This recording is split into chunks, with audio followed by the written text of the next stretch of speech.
What is going on? Out their faults. Let's go to look at another video.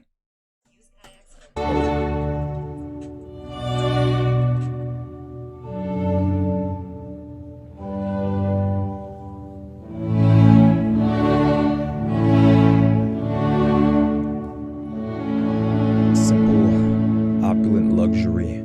That's what Rolls-Royce is about.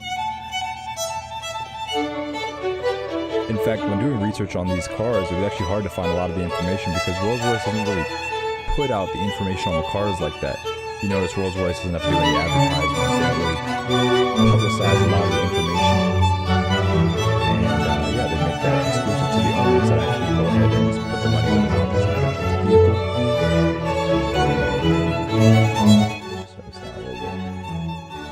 Sorry, that was a little loud. But yeah, as I was mentioning, very hard to find information on these cars, but I think I found a good bit of all the features and options and stuff you can buy, stuff you can equip the car with, as well as finding the appropriate literature so we can go over the features themselves and go over what Rolls-Royce actually says is in the cars.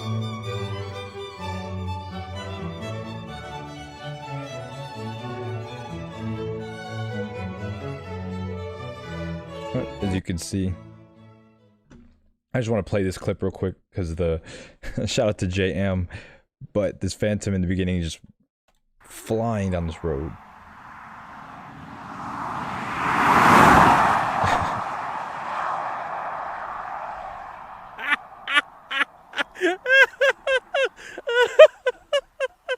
Oh, Blumenack. So that was pretty funny. What is going on, y'all? On Warren Cars, back again with another car buyer's guide. Today we are going to be going over the Rolls-Royce Phantom, specifically the Phantom Series 7. This went from 2003 to around 2016, 2017, being replaced, of course, by the Phantom 8. The Phantom 7 is probably going to be the most famous Phantom right now in terms of the present time, because this is the car that reigned for the last two decades almost, pretty much. And they have such an iconic look, you really can't get them out of like your head, honestly. Like these cars, like whether you're, you know, a rich CEO, like an oligarch, or like a dictator, like this is your vehicle of choice globally. It doesn't really matter what culture you like are part of. This Phantom is it is the pinnacle of luxury and automotive like existence, really. Like if you own a Phantom, people think you're a special person. Doesn't matter what you do. And yeah, that's why a lot of people tend to buy these cars, is to up their reputation, of course. But there's also a lot of people that buy these cars because they are quality vehicles and they want to have the best of the best. Shout out to Jacob in the chat. What is going on, man? Yeah, shout out to JM. His reviews are really good, and his inspiration by Top Gear is definitely seen by the way he presents cars, and it's really, really good. And then why the name Phantom? So what I've noticed is that Rolls-Royce, they name all their cars after like ghosts. Not like ghosts, but like that kind of essence. So they have Phantom, you have Silver Seraph, you have the Ghost, you have the Wraith. You have, I don't know what a Spectre is, to be honest. But it kind of goes in the theme of having those like type of names. I guess that's just why they name it. Why? I don't know, but that's what they do.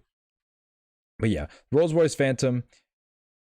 I really want a Rolls-Royce Phantom. I think they're the best looking like luxury sedan, even though the features aren't the best. You know, they're not the most technologically advanced cars. It's all about the road presence, all about the look and the feel and the materials that the car is made of. These cars feature very little plastic, if not any at all. I believe the only plastic is like around the steering wheel area, like either on the steering wheel itself, like those spokes, or on the top where it shows you the gauge or the gear that the car is in. That's the only place, the entire interior, where there's plastic.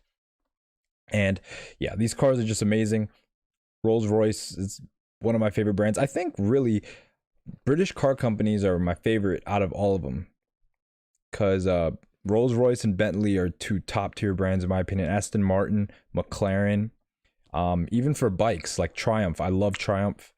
So yeah, I think British wins, and Rolls-Royce is nothing short of that. So let's get into the features, options, and problems for the Phantom.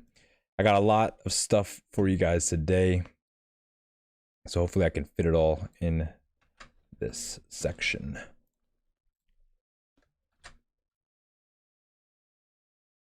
Tons of information. Of course, that this doesn't. Of course, this never works, right? Never wants to just function. All right, we'll just do this, and then we'll click here, and then we should be good. There we go. Cool. Yes. Wow, that's so much. Can't even fit, really. Make it a little bit smaller, I guess. Cool. All right, so features. Went from 2003 to 2017, so a huge model run for the Phantom 7. This car, 14, 15 years it was in production. And they came in 4 different body styles. You have the regular Phantom, so you have the regular 4-door sedan. You have the extended wheelbase, which adds 9.5 inches of rear legroom to the car. So the front half up until the rear passenger door is about the same, but the rear passenger door is extended about 9.5, 10 inches. You also have the drop head coupe, which is a convertible coupe, of course, and then you have the Phantom coupe, which is a hard top coupe. In my opinion, I think the Phantom coupe is the coolest one.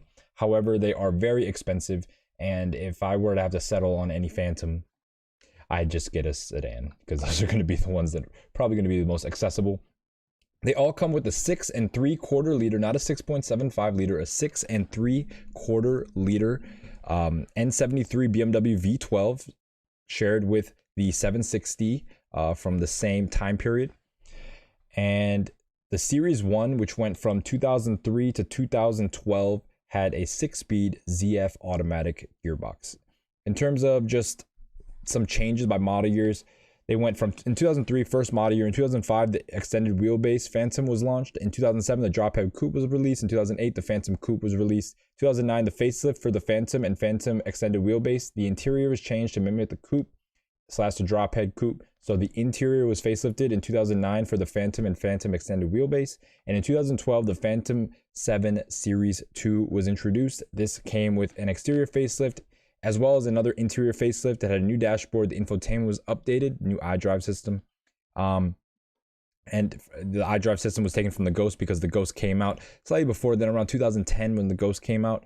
So it uses that newer iDrive system in the facelifted Series 2 LCI, whatever you want to call it, Phantom 7. I shouldn't use those terms because a lot of people get upset. The Phantom is not a BMW 760. It has a BMW 760 engine, transmission, and electronics. However, everything else is different. You really can't compare the two. It's like just not even the chassis is the same. It's just literally the engine and the transmission as well as the electronics. So the sounds and the iDrive, obviously, and the way the car ties together is BMW-esque, but it's not really a real BMW. And calling a Phantom a BMW 7 Series is kind of discrediting one of the greatest cars to ever exist. So yeah, I use that term loosely when I throw in those jokes about it being a 7 Series, but it's really not a 7 Series, and it doesn't feel like one at all. If you've ever been in one, it rides so much better than a 7 Series. 7 Series, I mean, you can get double pane glass as an option, but that's obviously standard on a Rolls Royce. The suspension, the air suspension on the Rolls Royce is a lot smoother. Also, just everything that has to do with the drivetrain itself is a lot smoother than a 7 Series.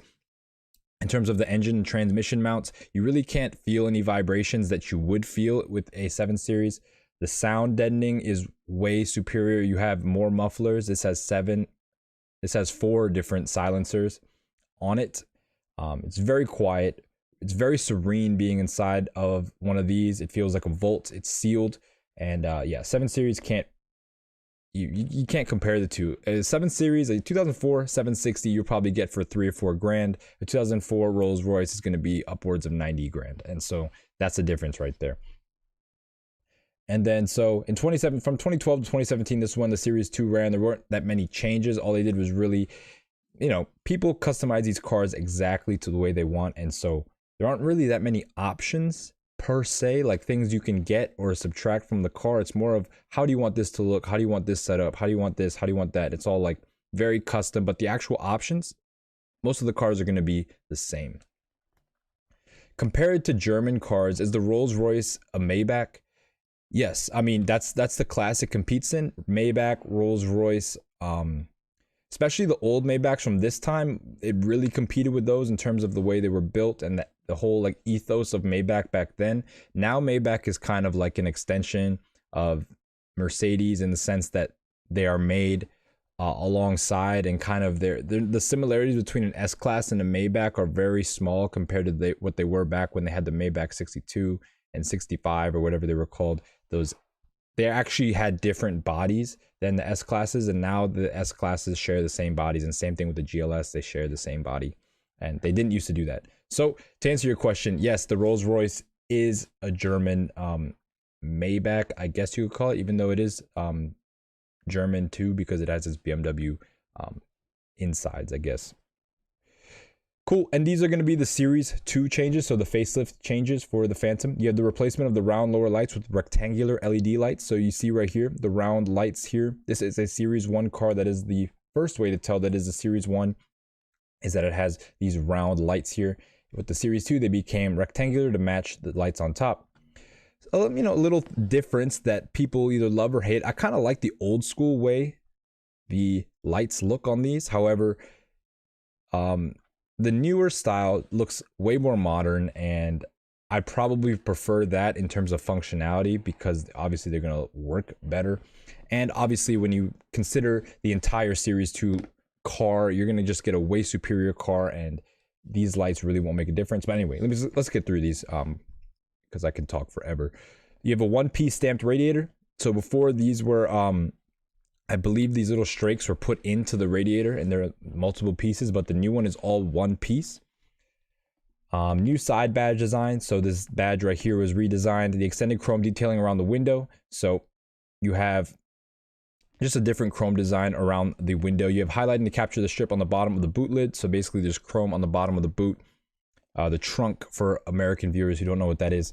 You have a redesigned rear bumper, now one step over two steps, so a smoother rear bumper design. There's not multiple like lines and stylized points of the rear bumper. It's smoother. You have integrated exhaust detailing mirroring those on the coupe. You also have a simplified dashboard, including an enlarged iDrive screen to 8 inches. The original screen in the Series 1 was like literally this big. The newer one's probably like this big, just a little bit bigger, but a lot more functionality with the facelifted Rolls-Royce. You have that 2012 and up iDrive. If you're familiar with BMW, like not 2012 and up, but like 2010 and up for BMWs was really when the iDrive went from CCC to CIC. And so that's kind of what you see with the Series 2 Phantom, is that new CIC system. What else can we see here? Improved systems on the rotary controller. Exactly the same thing. The new CIC system has a different controller, and it uses the Go system. That's what I was talking about in 2010. I know this because for some reason, for the E60 and E63 M5 and M6, they, not for some reason, but 2010 was the last model year for the car, and that is when they introduced a CIC system. So only one model year for the V10 BMWs has that new iDrive system. That's why the 2010s are so sought after. And so that's what was put into the Series 2 Phantom 7. You also have a simplified seat design and improved audio telecoms and connectivity systems, as well as a new 8-speed ZF gearbox, very much superior to that old 6-speed ZF. However, it is still using the same engine. I believe they changed this code. It was an N63B67 and went to a 68 or something between the Series 1 and the Series 2. However, the power output remains the same at 454 horsepower and 531 pound-feet of torque. Crackalope said, I heard they are as smooth as an EV or close enough when it comes to acceleration and not feeling transmission. Exactly. That is literally the whole point of a Phantom, is the smoothest experience possible, the most isolating experience. You don't feel the road, you don't feel the engine, you don't feel the gear changes, you don't feel even, you don't hear anything. It's a serene experience. I've ridden in a Phantom, but I've driven a Cullinan. And yeah, go check out my Cullinan video. I actually did a Cullinan review on the channel. I reviewed Fresh's Cullinan. If you don't know who Fresh is, Fresh and Fit. Fresh. Shout out to Fresh for letting me actually drive his Cullinan around Miami. That was pretty dope. I don't know who else would let me drive their Cullinan for free. So yeah, the Cullinan, in my opinion, doesn't even feel as good as the Phantom. The Phantom is going to be the flagship product, but the Cullinan, just driving it around, like, you can't even feel the bumps. You can turn the wheel with one finger. The steering is light. Everything is light except for the interior controls, which is kind of weird. The steering is light, but say you want to like adjust the vents Everything is real heavy. The volume knobs is real heavy. So it's like the opposite of what you're kind of used to. Usually you have like heavy steering and like cheap plastic stuff, but everything on the interiors of these cars is going to be metal and leather. And so it's just a whole nother experience. You can't even get close to it with any other car, really. Maybe a Bentley. The new Bentleys are pretty nice, but not really any, they can't really compare to the Rolls Royces of this era. And Jacob said, so no emotions? Yep, no emotions, I guess.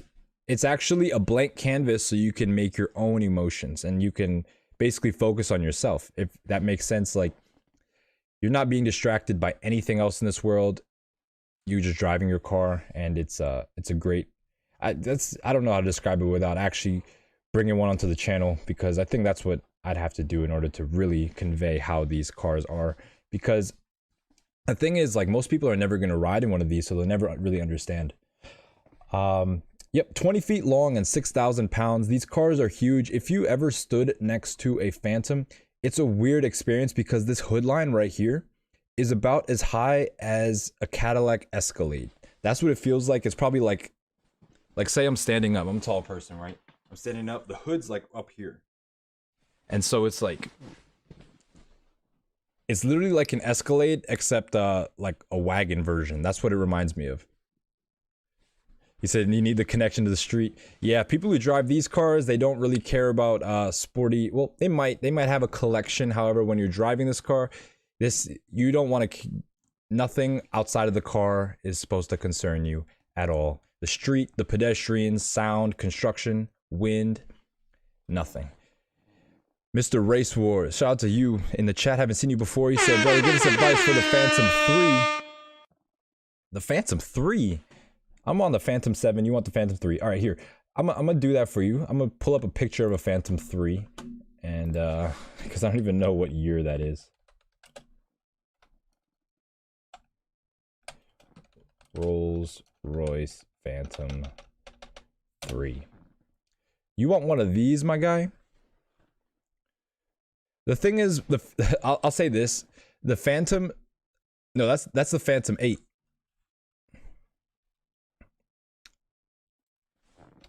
Well, we can do one on the Phantom 8. However, I do think, I mean, I haven't seen you before, so I don't know if you're new here, but I don't really do new cars simply because I would like to do, wait at least for a generation to expire before I start reviewing them, just so I can, you know, get a definitive, like, model year range, get some definitive statements from people about their ownership and stuff like that.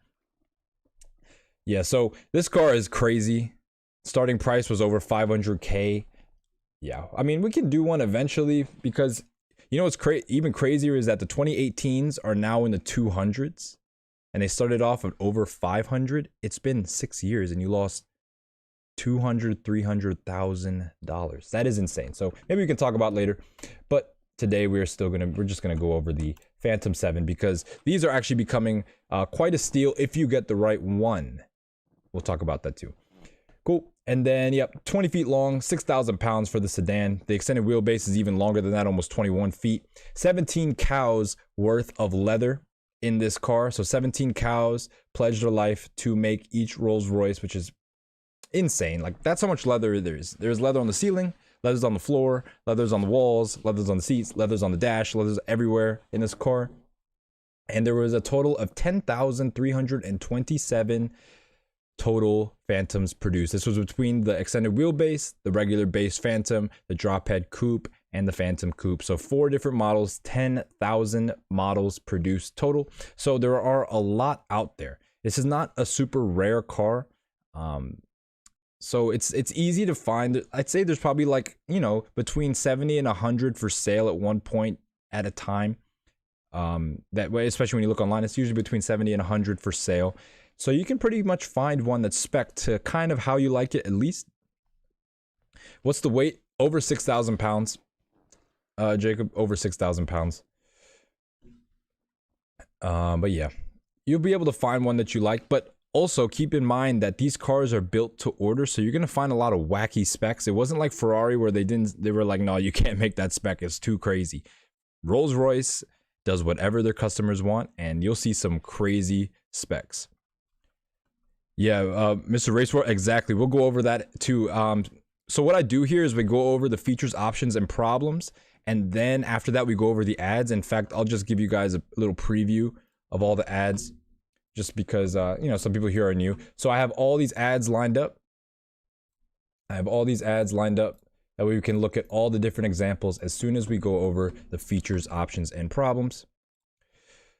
And yeah, the drop top is the drop top is the most expensive Phantom, and a lot of people don't even realize that. The drop top goes for almost twice the price of the regular sedan, and it's half as functional. So it's all about the flex with those types of cars. Crackalope said, man, the vegans are gonna lose it when they find out how many cows were used. Exactly. I wonder how many vegans actually drive a Rolls Royce, like super rich vegans that act like they're like better than everyone else, but they have this kind of stuff. There's probably a ton of them. Anyway, let's get on to the problems. The thing about actually, yeah, we'll go to the problems and then we'll do the options there, because the options are very important for this car. I cannot mess up the options. That's the whole point of this car. So, but we're gonna do that last. We're gonna do the problems first, and these are just, I'd say some of the more specific problems that have to do with maybe the Rolls-Royce Phantom platform. But these aren't completely exhaustive in terms of the BMW drivetrain, because that's going to have its own problems. Vegans, yeah, if you drive with that car in front of your vegan girlfriend, yeah, man, yeah, vegan girlfriend, she's going to have to just relax. Like, it doesn't matter. We're not eating meat. These cows have been dead for 20 years now. Who cares?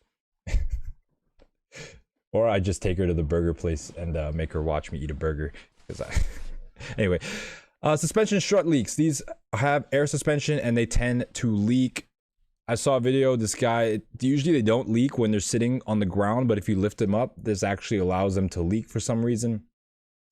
These suspension components are expensive and they're going to be put under a lot of stress, so they don't last as long as, you know, traditional suspension components. So if you're buying one of these, especially a pre-2006, because those are pre-2006 or 7, when the drop head coupe was released, that's when they redid some of the interior stuff to make it a little bit nicer, and not only the interior but also some of the mechanical bits as well, like the suspension. You really want to make sure that if you get a 2003, 2004, 2005, that you check to make sure the suspension is good. Transmission cooler leaks also happen as well. This is going to be shared with the 760, so if you ever heard of the transmission cooler leak for the 760, it's the exact same thing here. Valve cover leaks, of course. You know, I started saying this was going to be specific to the BMW, not the engine, but these are all engine related issues. So I guess that was completely wrong. But valve cover leaks, typical N73 V12 BMW stuff. You also have the wheel blades, they fall off. So it's not these wheels, but another style of wheel. You can kind of see them. No, it's another style of wheel. Let's see if we can actually see it. Do they actually? Yep, it's right here. This style of wheel. So these little strips fall off. So if you get these wheels, just be prepared that you're gonna have to redo these wheels. And the wheels are a big issue on this car. We'll get into the wheels in a second, but the wheels are probably one of the biggest deterrents from people actually buying these cars, because you can buy a perfectly functioning car, but the wheels will cost tens of thousands of dollars to fix. But we'll talk about that in a second. Cooling expansion tanks, very BMW problem. It's made out of 2 halves. You know, I'm sure a lot of other brands do the same thing, but the 2 halves, when they come together, they are glued together. You want to make sure that the glue isn't separating, because then you'll dump coolant everywhere. You also have, yeah, the wheel blades, as mentioned before, on those specific rims. The door lock mechanisms can fail as well. They fall into the door. Not a big problem in terms of cost, but you do have to take off the door panel. And on a Rolls Royce, it's probably going to be more complicated than on a Lexus or something. The bright work also gets scratched. What you'll notice on this car is that everything is in chrome. Every piece of metal that's in chrome isn't chrome plated. It is solid metal, and it is chrome, and it is expensive, and everything scratches. Anything chrome will scratch, especially the door kick sills or whatever, the kick plates. When you step over them, or when you step on them, they scratch from dirt on the bottom of your shoes. The handles, the ashtrays on the doors, they scratch. All the bright work in terms of the organ pull for the organ pulls for the HVAC system, the vents, everything scratches. So that is a big deal, because it just looks low quality after a while, and it's, you know, you have to polish this kind of stuff, and it's a lot of work. Fuel filters also go bad on these cars, super expensive to replace. Actually, hold on. Sorry, I got a list of some stuff. We'll go over that in a second. But the fuel filters are going to be a big pain. There's 2 of them. Okay, here we've gotten to the packs section. So Rolls-Royce used a special type of wheel for the early cars. I'm talking like, to be honest, I really couldn't figure out when the pack system was stopped being used. I believe they stopped using it on the Series 2, but someone can clarify on that. But what you'll find on all these cars, if they have the original, if they have packs wheels, then run away from that car. I believe maybe, I've heard some people say that it was like pre-2006 where all cars are packs, and then after that it became an option. What PAX is a proprietary run flat tire system where you have proprietary wheels and proprietary tires that only go together in a certain way, and you need a special machine to not only mount them but to also debead them. The tires cost about $1,000 to $1,200 a piece. Hey, shout out to GMC in the chat. What is going on, man? So these tires, they cost $1,200 a piece for PAX tires, and then to get them mounted is even worse. So you're gonna spend 10 grand plus to basically redo your wheels, and that is to replace them with PAX wheels. Try to find a car that doesn't have the PAX system. It's gonna be really hard. There are aftermarket companies that make rep wheels that look exactly like the PAX wheels, but they are non-PAX, so you can use regular tires. It's $20,000 for a new set of PAX wheels if you really want them. So PAX wheels and tires combined, because the wheels are like 4 or 5 grand a piece, and you're going to factor in the tires, 20 grand. Not really worth it, and that's why a lot of people stay away from these, especially low mile early model Phantoms. You see a Phantom with 10,000 miles and it's a 2004. That means that basically it probably is on the original wheels and tires. You're gonna have to spend 20 grand because the wheels themselves, they fall apart too. Yeah, having them refinished, especially with the center caps, because also the center caps they stay level, right? These are Rolls Royces. They have leveling center caps. Those are like $600 a piece as well. You know what? I have a list of some of the parts that how much these things actually cost. So the paint itself, the paint job on a Phantom costs $30,000. This grill that you see here, a replacement grill, is $20,000. The Spirit of Ecstasy, the logo on the top of the grill, is $3,000. The headlights, 2 to 3K each. That's normal though. But again, you have 2 sets of headlights for the Phantom. The cat's $5,000, and for a lot of these cars, they're going to be not in the best mechanical condition, simply because they're really expensive to repair, right?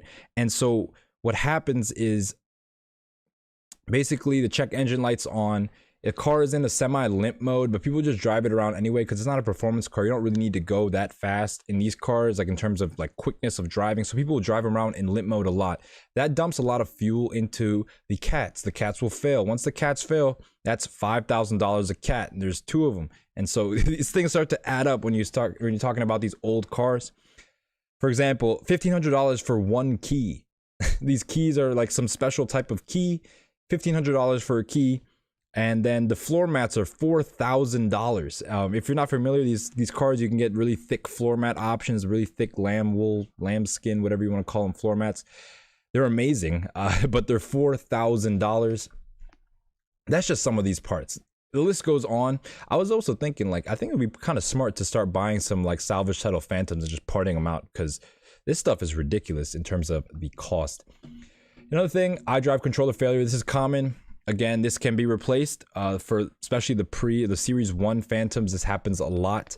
The mirrors also delaminate. This is when I was talking about, basically you can start to see that brown fluid that's inside the mirrors that starts to become visible. The high pressure fuel pumps are also a thing. That's kind of a BMW thing. High pressure fuel pumps, injectors, plugs, coils, all this stuff is going to be needing to replace. Probably I'd say after at least like every 10 years, you're probably gonna have to go through that whole thing. So you're probably working on, it should be on its 2nd one, if not its 3rd. And then this is another small thing I just heard about. I haven't really seen it or experienced it, but there's a pipe that goes from the water pump that goes under the intake into the motor. It has seals and they fail. And if you want to basically replace that pipe, you have to take out the whole intake, which is a big deal on these types of cars. And then the power trunk slows in the cold, so that's kind of a first world problem. But if your power trunk fails, it's going to be really expensive to replace the mechanism. and then the fan motor squeak. Again, these cars are super quiet on the inside, so you want to make sure that if your fan motor is squeaking, that you get that remedy, because it'll be super annoying. That's the only sound you'll hear, is your fan motor making noise. Jacob Black said, Armor, where do you that prices from the Rolls-Royce dealership? Yeah, these are OEM prices. I'm sure that you'll be able to find some of these parts aftermarket or used, or aftermarket custom, not aftermarket custom, but aftermarket non-OEM parts for cheaper. But this is how much they cost from Rolls-Royce. And I'd have to say this, and I know it's not really that popular, but for a car like this, you really have to make sure you get the right parts, because say you get the wrong mechanical parts, they most likely won't work. A lot of times people have tried to get Chinese rebuilt parts from eBay or whatever. They install them and they just don't work because they're just not as advertised. The parts aren't good. That's kind of a problem now across the board with cars in general, is the lack of quality assurance with parts, because of how easy it is to ship things internationally nowadays. I highly suggest that if you get replacement parts for a car like a Phantom, they have to be OEM. You can't not get OEM parts. I even extend that to any really expensive car, like something you want to get rid of in the future. You have to put OEM parts on, or else it's just gonna hinder your chances of actually getting a good deal. Let's see. Jacob says, "Is it in a VW?" No, it's not a VW. It's a Rolls-Royce. In fact, the history of the Rolls-Royce is kind of confusing, because Rolls-Royce and Bentley used to be like sister companies, and they used to kind of make the same car. One used to be more sporty, one used to be more luxurious. But then in the early 2000s, BMW got a stake in Rolls-Royce, and so they started providing the technology and the powertrains for it, while Rolls-Royce continued with their coach building type style of making cars. And so they combined those two things there. But no, it's not VW. This is I guess BMW/Bentley Rolls-Royce. No VW here. And yep, so that pretty much goes over the problems. Now we are moving on to the biggest part, the options. This list is actually very long. I didn't mean for it to be this long, but let's see if we can fit it here. If not, we'll just split it up a little bit.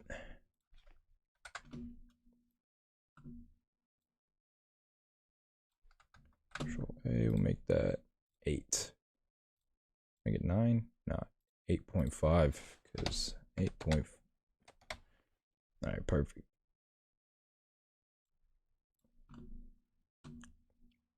All right, cool. So I'm gonna read these real quick, but I kind of also want to go over the brochures as well, so you guys get a good visual. I'm not really trying to just read through all of this. I know it's really boring. So hold on, let me see if I can put like this half and half maybe. So we got our options here, and then I want to put this right here. All right. So Wikipedia page, cool. All right. I gotta refresh all of these, of course, because Google Chrome takes up so much RAM. They just give up after a while. So this is kind of what your list of parts are going to look like when you order a Rolls-Royce. It's pretty everything is custom. So as you can see, this is just the first page. I'm sure this goes on for pages and pages and pages, but you can see it talks about the carpets, the mats, the seat belts, the grab handles, the cloth sun visors, the cloth headlining, the cloth hatch shelf, the AD pillar, the entire E module, the end caps, the black top. I don't know what all this stuff means, but every single piece has color, has material. So this is kind of how you're gonna have to kind of envision how they option out these cards. It's not like packages or anything like that. Every single piece you go out and pick. I'm sure that there are some people that just don't have the patience to go through the entire build sheet, and they pick like a pre-selection or something that's come up with by the marketing team or the design team that will showcase the car in a good light. So I'm pretty sure that is also the case. But in terms of what you can do with these cars, it is endless. One thing I did find interesting were these brochures. They are very, very British. Look, you're talking about the life story of this guy, Sir Henry Royce and Charles Stuart Rolls, the two guys that came up with the vision for the greatest car in the world. And see, I don't know what this is, but we got some the Thrust SSC inspiration with the Rolls-Royce, along with a cigarette boat You know, so lots of different things went into making these cards. Look, this is the Spirit of Ecstasy, the original Spirit of Ecstasy, what they modeled it after. So yeah, it's like the British love their pamphlets and brochures, and I think British make the best ones, honestly, because they're just they're both entertaining but factual, and also they are very concise. They know how to explain things very well. But how much is Rolls-Royce influence in Rolls-Royce or Bentley involved? So basically, yeah, I'll get into that. I'll talk about that. The German influence is more on the Bentley side now, because Bentley became part of the Audi group or VW group, and then Rolls-Royce became part of BMW. So I mean, the Rolls-Royce, I'd say the Bentley has way more German influence because it is pretty much all VW, while the Phantom is only the drivetrain and the electronics are BMW. The chassis, the coach work is all Rolls-Royce. With Bentley, the chassis is actually VW. I'm sure they do some work with the body panels and they tune the engine a certain way, obviously, but the actual switch gear and everything in a Bentley is going to be VW. In a Rolls-Royce, the switch gear is Rolls-Royce. It's not BMW. Aside from some things that they didn't really want to spend the money to change, but most of the stuff is going to be bespoke to Rolls-Royce, and that can't be, like, it's not the same with Bentley. It's just not the same. Okay, so I'm scrolling through this. I'm just trying to find, yeah, so tons of stuff here. Look, you can see this is what the typical Rolls-Royce owner will look like, and that's his chauffeur. I just want to show you guys the colors. This is going to be a Series 2, so it's going to have all the options. But here, so we're getting into the woodwork. You can see that there's half the thing is about the sections. And then Jacob asks, what about Rimac, the Croatian? He is the CEO of Rimac and Bugatti, which is crazy because how old? Hold on, we're going on that tangent real quick.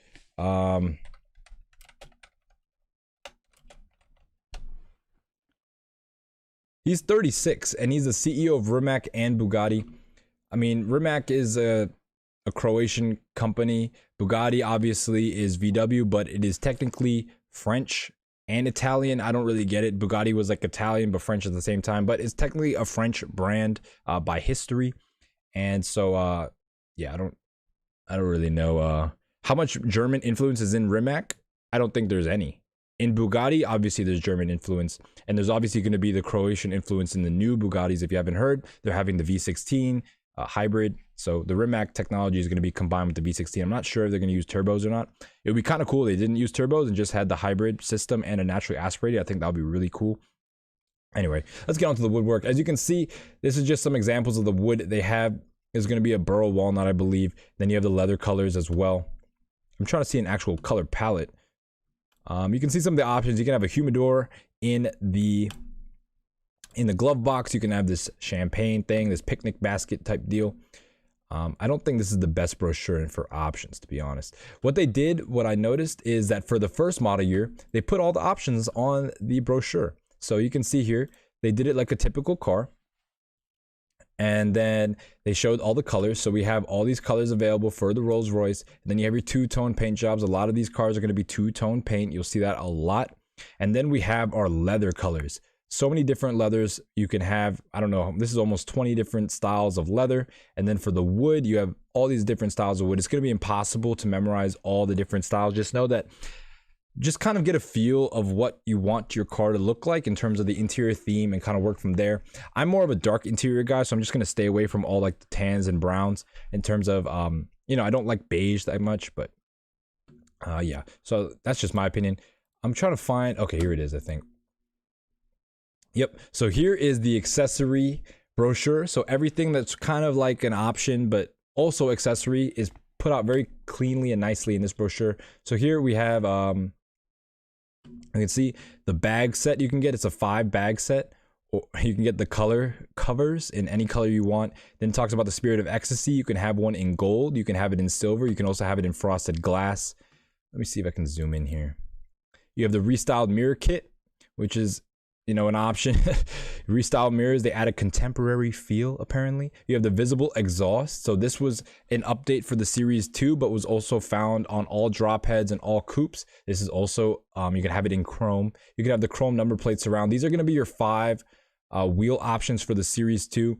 Notice how these are no longer packs. I'll show you actually on this one. These are going to be packs wheels. You'll see right here. From left to right, you have the standard packs, and then you have the packs alloy, and then you have the 21-inch alloy. You really want to find the ones that aren't packs. And so, yeah, these are going to be definitely packs wheels.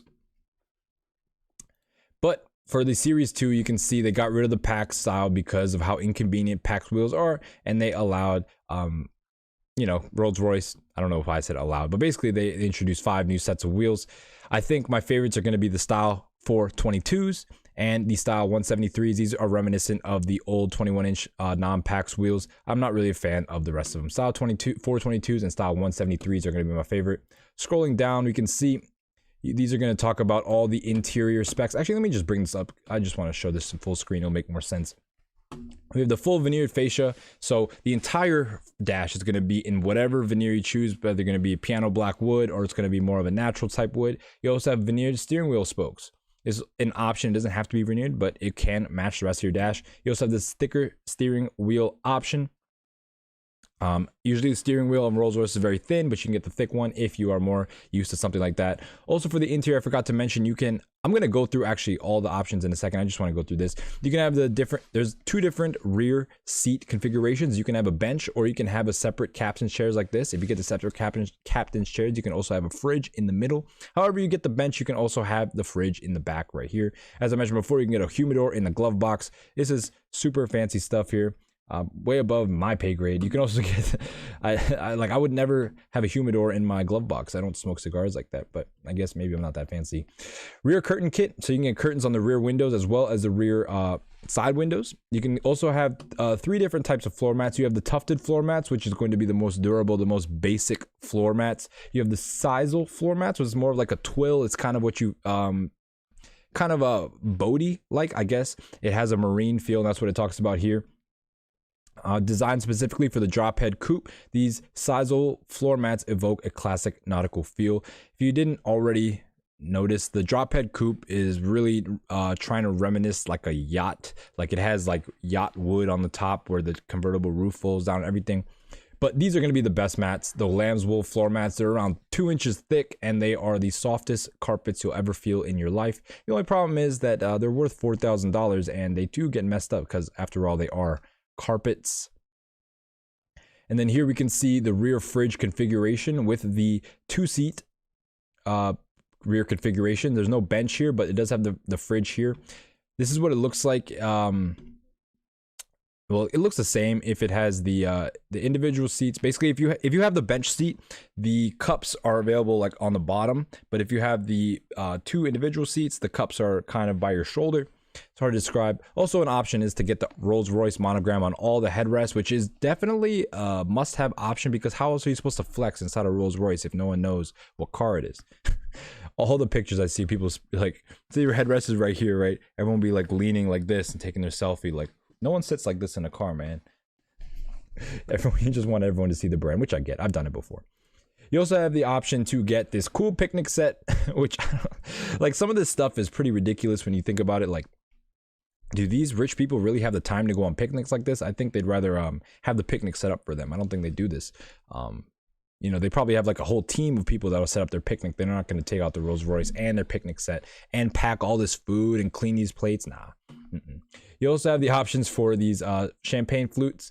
As I mentioned before, if you get the not bench, they sit right here. But if you get the bench seat, they kind of sit a little bit lower.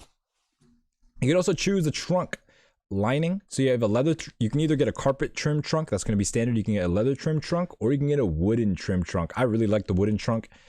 You know, actually, no, I'll keep that to myself. I was going to say something, but that is, I could definitely make money off of that. I don't want to put it out there. Anyway, you also have a portable leather trim cool bag. So it's like a cooler bag that matches your car. And you also have the different luggage sets. You can get a 6-piece, 5-piece, or a 4-piece set. This is, yeah, you're pretty cool if you're walking around with one of these in the airport. Yeah, I've never seen anyone with these, but I guess that would be pretty dope actually to have the Rolls-Royce luggage set. I would so rock this in the airport. Anyway, moving on, we can have other things. Luggage compartment net, lamb's wool luggage compartment mat, rubber mat, whatever. This is going to be your iPod connections. No one really cares about this because it is old at this point.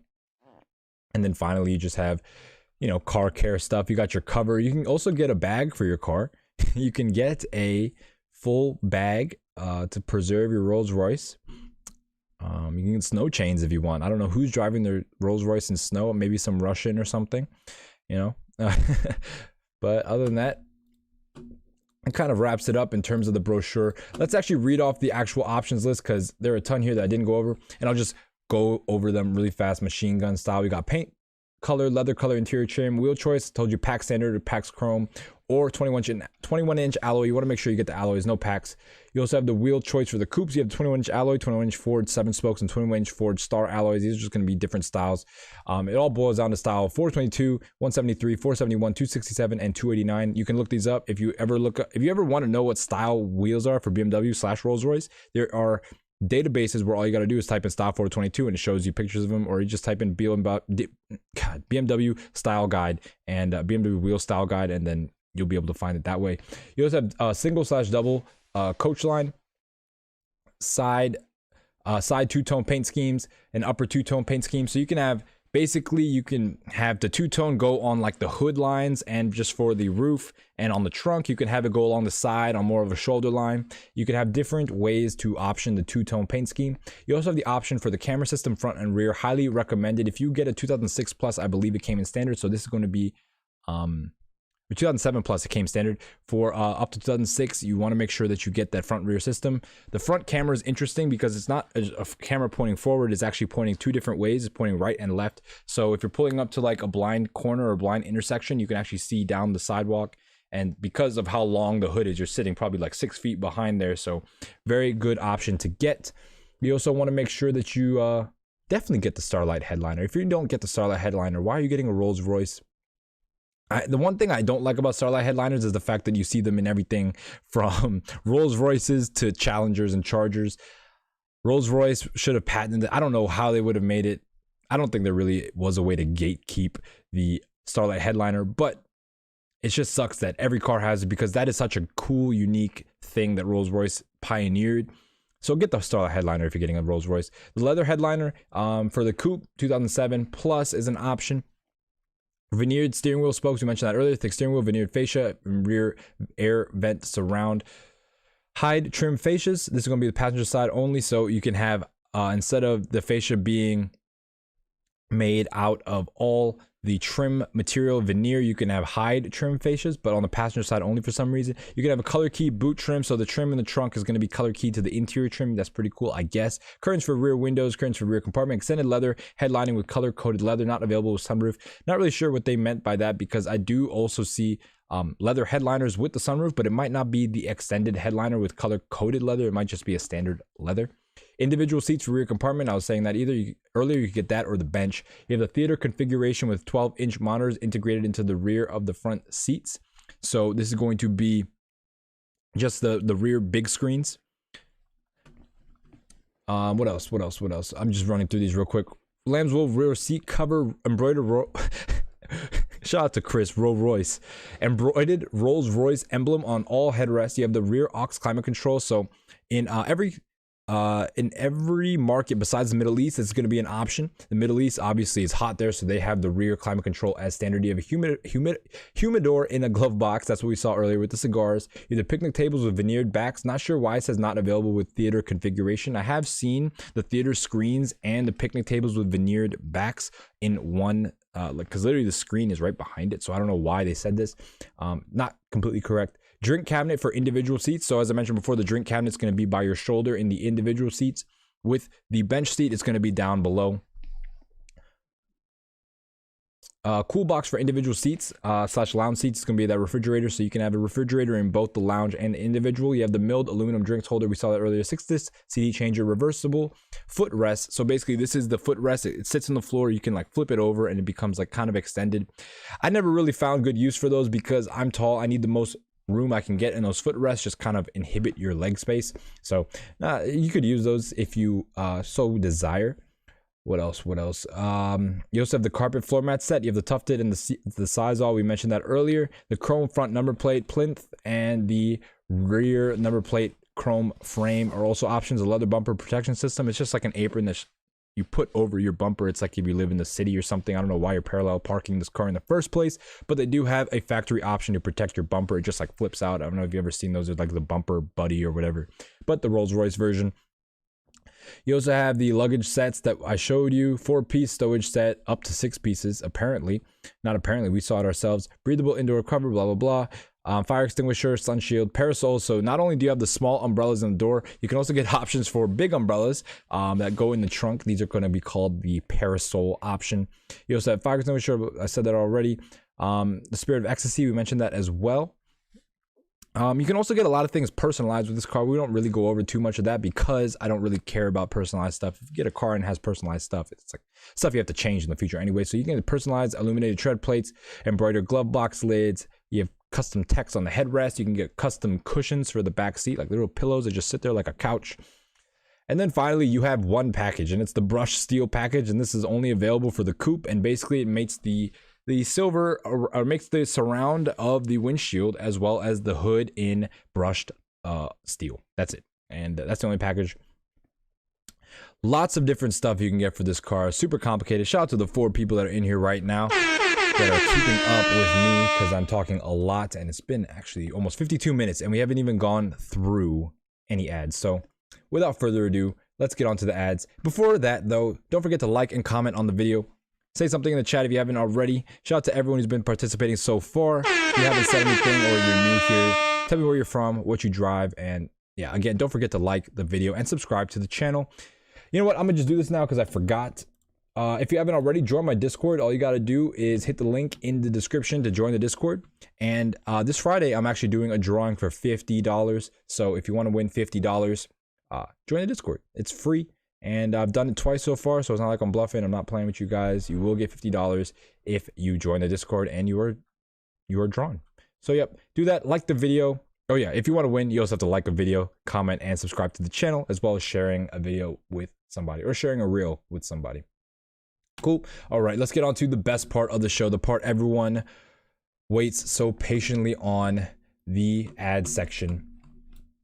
A ton of ads today. I've been actually, I don't know if you guys noticed, but I've been including more and more ads simply because I love talking about the ads.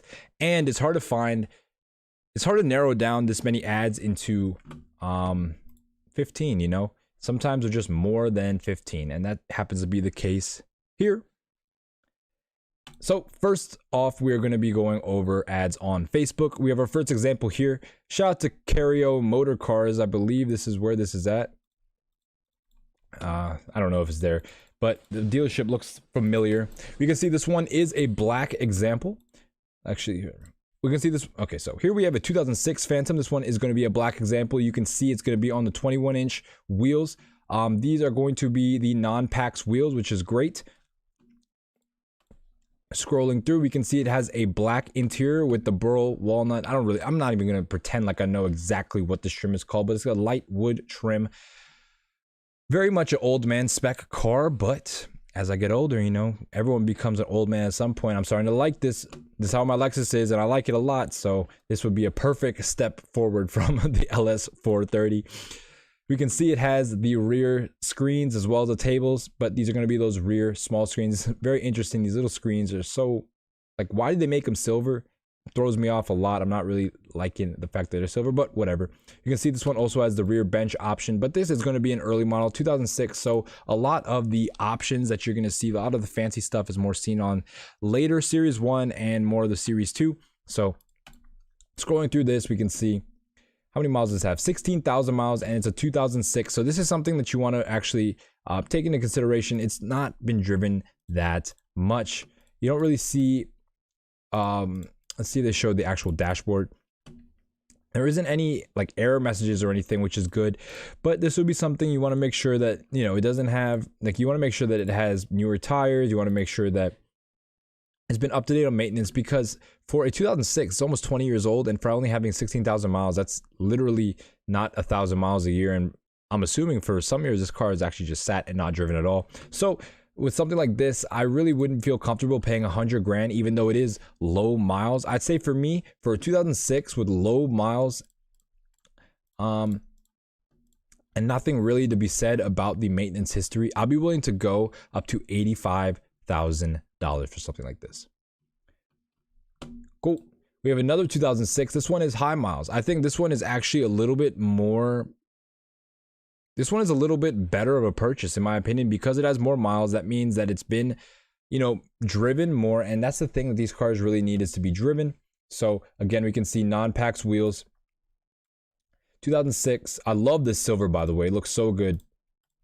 Let's take a look at the interior. We can see a black interior, the black piano veneer. I really like the way this looks. This is exactly how I get it. Black, gray on black is just a superior color combo. Very James Bond, very corporate, very boss. It's understated. And yeah, this one looks really good. You can see all the bright work, all the chrome, all the wood. Where is a single piece of plastic? Maybe this surround right here is in plastic, but I doubt it. It looks actually like it's in leather. Stitched on the dash as well. Leather everywhere. This is a Series 1 Phantom, so I believe they didn't really do a lot of the customization that you see on the Series 2 and the Phantom 8.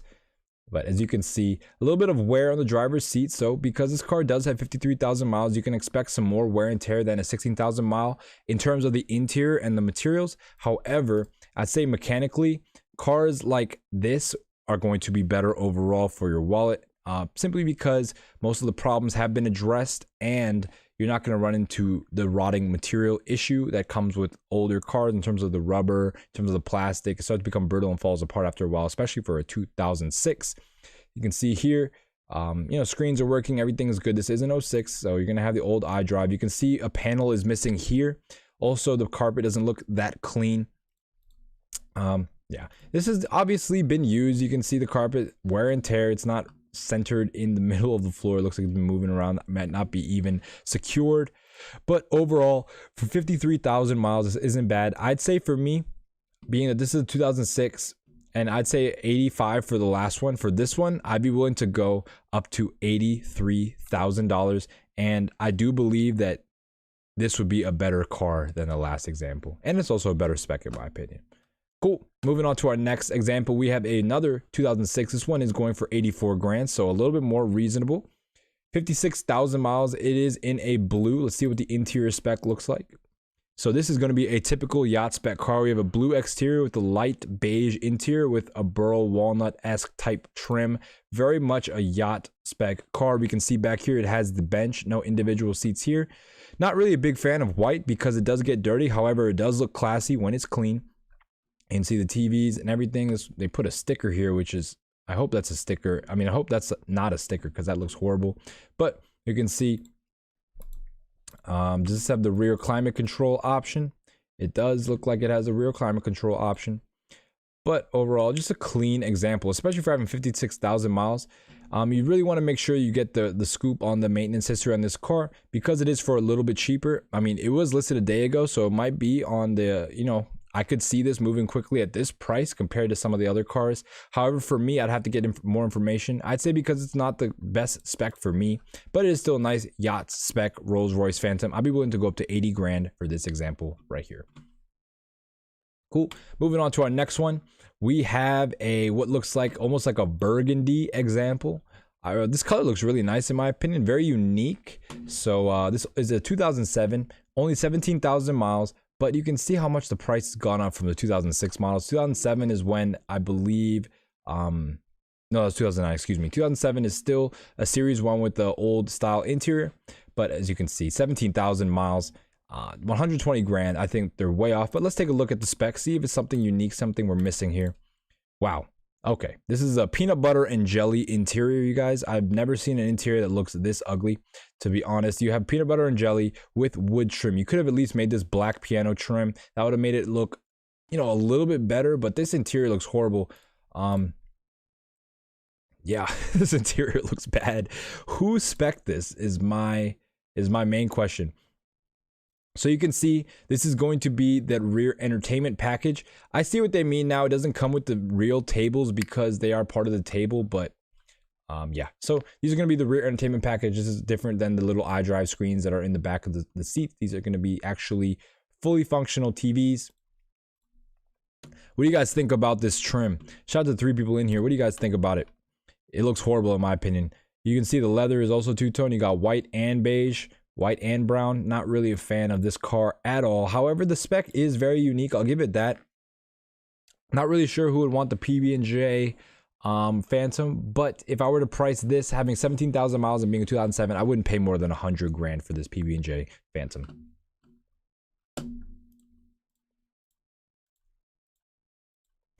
Yeah, this car, I do like the exterior color. If the exterior color was like this and it had a black interior or something a little bit cooler, that would be good, but this peanut butter and jelly is not doing it for me. I think it looks weird. I think it looks crazy, actually. Moving on to our next example, we have a white one. This is going to be a 2008, 46,000 miles. As you can see, the prices are starting to climb. 2006 is kind of where the bottom line of these things, but every model year, it seems to go up a little bit and a little bit. It doesn't even matter how much miles these have. Not many pictures for this example, so we'll keep this one brief. You can see this one is white on beige, probably one of the least desirable specs in my opinion. This one is very standard. A lot of these cars have beige interiors. I'm more of a dark interior fan, and yeah, this one has the light wood as well. It's not as dark as the other one we looked at, a little bit lighter, but again, it matches the beige. Just a very boring spec car, white on beige. It is a 2008 though, so you're going to have a little bit of a more advanced car. You can see this one is on the non-Pax wheels too. It has 46,000 miles, so it better not be on Pax wheels. Those are going to be, you know, really hard to replace. Only one owner, so that is really good. It is key to find cars with one owners because they will give you the full scoop on the ownership history. And, you know, if they're not even that familiar with the car, you can actually use that to as a negotiation tactic, because they had the car the whole life. They didn't really do much research on the cars. Like when you're buying a car, you do a whole bunch of research, right? When people buy these cars new, they kind of just, they take it for its face value when they see it in the dealership and they buy it, and then they learn about it as time goes on. And plus, when they buy it new, not all the information has come out, so they don't have time to do the research themselves. And most often than not, they didn't really start searching stuff about the car like during their ownership experience. They were busy enjoying it. So with one owner cars, I've seen this happen a lot. You can actually make really good deals with one owners because they've gotten their full experience out of it. They're pretty much over the car. That's why they're selling it. It's the first owner, they're over it, and they're looking to make a deal. So for something like this, yeah, you could definitely try to make a deal with a one owner low spec car like this, especially being a 2008 and having higher miles. I say for me, yeah, I wouldn't be willing to go over $102,000 for this 2008 model. Hey, shout out to you, Bulldog, in the chat. What's going on, man? Haven't seen you in a minute. What's going on, bro? But yeah, $102,000 for this 2008 with 46,000 miles. And I wouldn't really want this car, honestly. I don't really like the spec. White on beige is not my thing, but someone will appreciate this car. Moving on, we have a Birdman spec car. Shout out to Birdman. We have, actually, I don't really care about Birdman. Anyway. Sorry, Birdman, don't really care. But this car looks something befitting to you. We can see this is a drop head Phantom coupe with matching red wheels. We can see it is in red. Not really sure if this is an original paint job. I know those wheels are definitely not original, but they do look all right. They don't look too bad. You don't have the center floating hubcap, so they're not going to be the highest, you know, desirable wheels. They're not. With Rolls-Royce, you need original parts. I said this earlier. Cars like this, cars on this echelon, you don't want to be getting aftermarket parts. Or if you do buy a car with aftermarket parts like this, you want to make sure that you get the originals with the car. This one, yeah, not really too sure. We can see the interior spec is going to be a black and white leather combo, red seat belts with the wood trim. It's kind of all over the place in terms of spec. However, it is a drop head coupe, so these are going to go for the most amount of money. This one is actually pretty reasonably priced when compared to other drop head coupes. That being said, this is a Series 1 drop head coupe. You can tell because it has the round headlights, so of course, it's not going to be as expensive. Some of these Series 2 drop head coupes are almost twice the price of a Series 1, which is insane. This one, they're asking $160,000. Let's see if I see anything unique about the spec. You have an ugly tan top. That looks horrible. White seats, red belts, wood trim.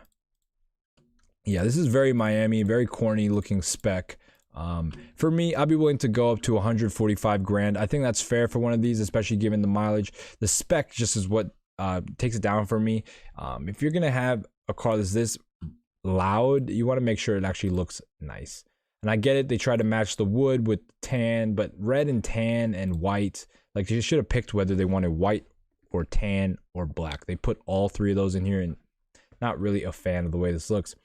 You can see though how this car has its yacht inspiration. This wood is very yacht-like, this lacquered wood. You really don't see this on any cars, only on boats really. Let's see if I can see any other pictures. Yep, you can see this lacquered wood. It goes all the way around the edge. This is the marine inspiration that, you know, Rolls-Royce was using when they designed this car. They wanted to emulate, you know, like a rich cigarette boat. These cars are very boaty by nature. Even the way they look, the way they point up. If you ever notice the side profile of a Rolls-Royce, it literally looks like a speedboat. The front end is higher than the back end. And yeah, very characteristic. Most cars do the opposite, where they have a rake and the rear end rises up. But in Rolls-Royce, it actually sits like this. Usually a sports car will sit like this. So another interesting thing to take note of. And yeah, the main reason why they design their cars like that is to mimic cigarette boats. Cool. All right, 145 for this one. And yeah, moving on to our next example, we have a 2009 Rolls-Royce Phantom Coupe. This one is a special example because it's been for sale for years. I don't know who owned this car before, and I don't know why, like, no one wants to buy it, but this is one of the meanest looking Phantom Coupes. I hate these wheels though, but the stance is really nice. The design of the wheels aren't, but the stance is good. You got these huge wheels with thick tires, all black. We have the black hood matching the black surround. I'm pretty sure this is custom because the only package was going to be a brushed aluminum hood with the brushed aluminum surround, but they pretty much changed all the brushed aluminum into like a satin black. But yeah, as we can see, black interior as well. That's exactly how I would want a Phantom Coupe, black on black. We can see, yeah, no wood in here, no wood looking. This is all piano black. And yeah, you can see this thick boy setup, even some curbs on the wheels. These wheels are ugly, to be honest. And these custom lights, I don't know what's going on here. This would be something that I definitely want to negotiate on because it has so much aftermarket work done. It's not OEM, and Rolls-Royce people want their stuff OEM. For me, because this car has so many aftermarket mods, I don't even know what's going on with these seats. Are these like the stock seats?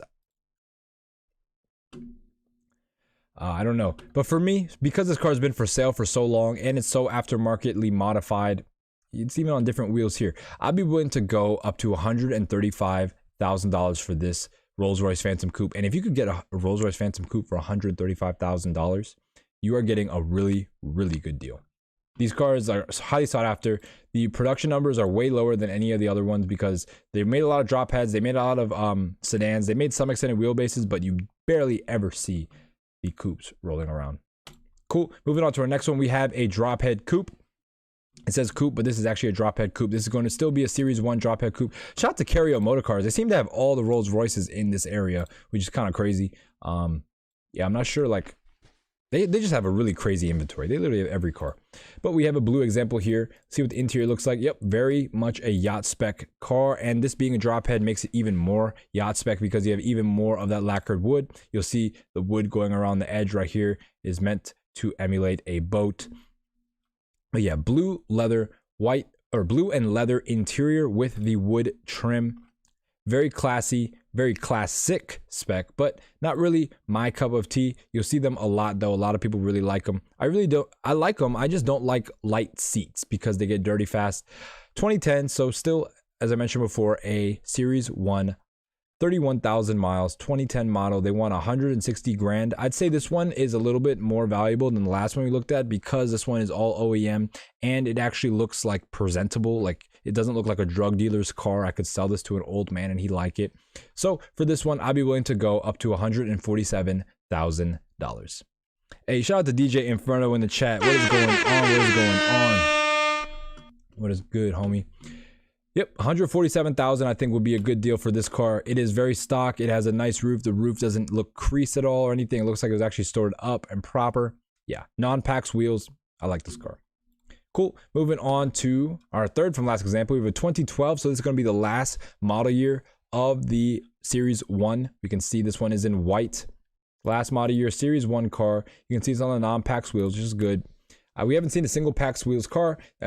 I think the cars are getting to the point where they're so old where no one really keeps those wheels around. No one even wants to buy them. So we can see this one is going to be very basic in the way it's equipped. We got white on beige and regular brown wood, no screens. We don't even have the rear iDrive for this. We don't have the rear climate control. This is very base, one of the most base cars we looked at so far. It's a 2012, so we have basically the basest, latest model year Series 1. So this is probably going to be, it should be, I mean, okay, we'll consider it like this. You have a base model, last model year Series 1 with high miles. So the high miles and the base model are going to drag the price down.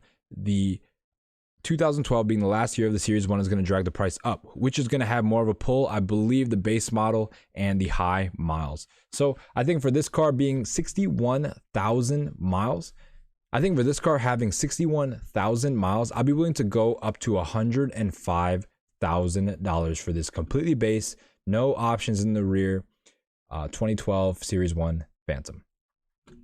Cool. Moving on to our second to last ad, we have a Series 2 Phantom drop head coupe, and take a look at the price. It's insane. 270 grand. We've taken a huge leap from the last examples.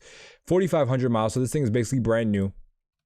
We can see it is a Series 2 because it doesn't have the round lights anymore. It has the rectangular lights. So 2 sets of rectangular lights.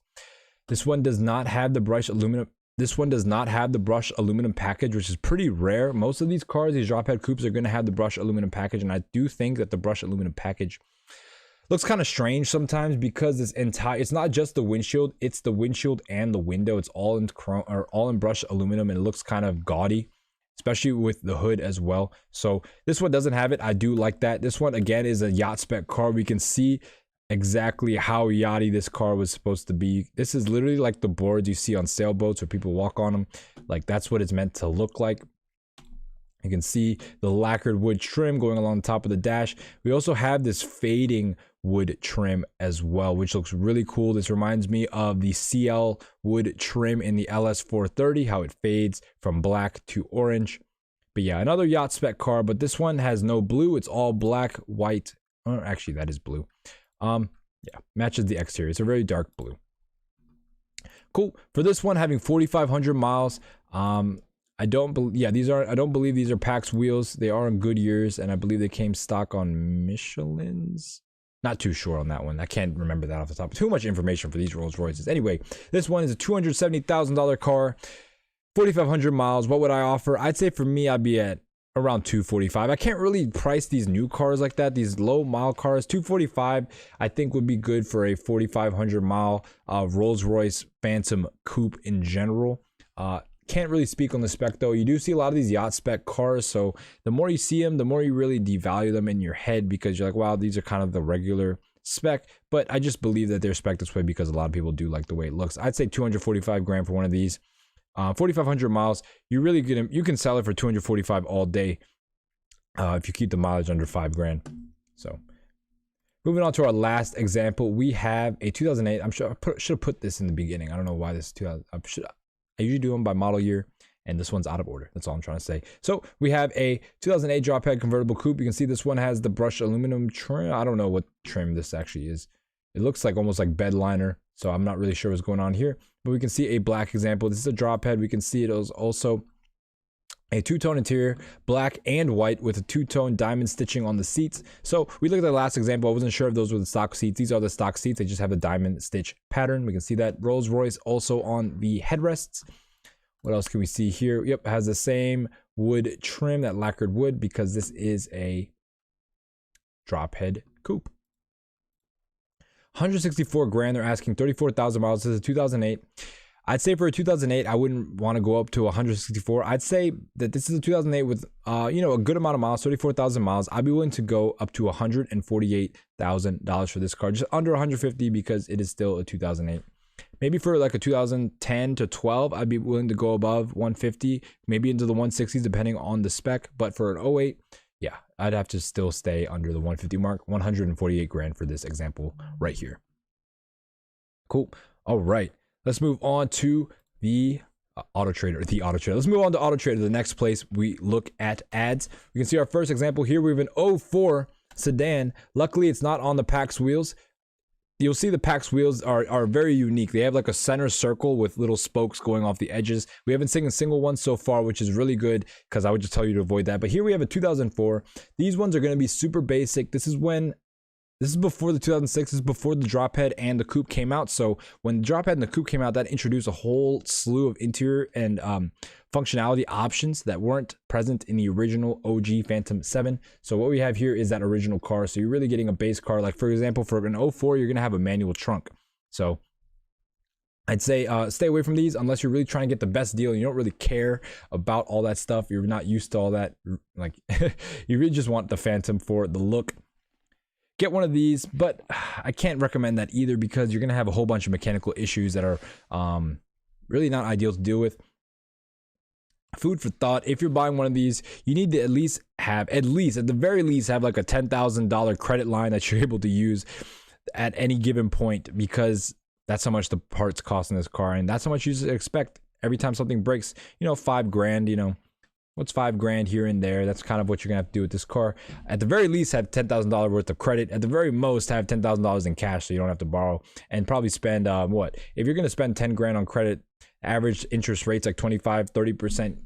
That's yeah, don't put it on credit, but at least have a credit card for emergencies if you're having something like this. 46,000 miles are asked. 46,000 miles this car has. Let's scroll through actually home. Because here is black, non-Pax wheels, which is good. This is the best view of the Phantom in my opinion. Well, actually, the front view is pretty good as well, but the rear is so nice. It looks like it's so thin in the rear, so it doesn't really like actually show how big the car is when you're looking at it from the rear. And then it starts to turn, you're like, whoa, this car is magnificent. The front, I guess, is the best view. I really like the OG round lights. I think that those will be missed in the Series 2, but all things considered, obviously Series 2 is going to be the best example to get. You can see here, no rear iDrive. Does it have the rear climate control? Does it want to show anything in the rear? Nope. No options on this one, as I mentioned. 2004. For me, being that this is a high mile 2004, almost 50,000 miles, I'd be willing to go up to $70,000 for this example. Cool. Moving on to our next example, we have a 2007. This one is going to be, I think this was a special edition because it had this red stripe on the side, but I'm not too sure. We'll just take a look at the spec. 2007 Rolls-Royce sedan. This one is not going to have the Pax wheels. Good. I don't think any of them have the Pax wheels anymore, but black with the red pinstripe. The interior also is red. It got those bloody guts. Let's take a look at what the interior spec looks like. This is something I would be interested in. However, they ruined it with this wood trim, unfortunately. I was interested in this. This would be kind of cool to have, like a vampire spec car with the bloody guts, but this wood trim ruins it. If this was black piano veneer, that would have been way better, and I think it would have sold probably already if it had that. The wood trim kind of ruins the interior of this car. Plus, this car, you can see it has a little bit of wear and tear. I mean, it does have 26,000 miles. That's not a ton, but they've been kicking this door. I don't know what they're doing here. Yeah, this wood trim, I'm not sure this leather is like fading, but it looks a little pink as well.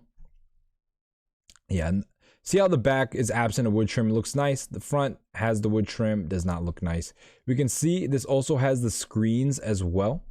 So it has the rear entertainment, the theater package. So pretty good options here. We also have the rear climate control. So this being a 2007 has a lot more options than some of the other examples, especially that 2004 we just looked at. We also have the rear shades options for the rear window as well as the passenger side windows.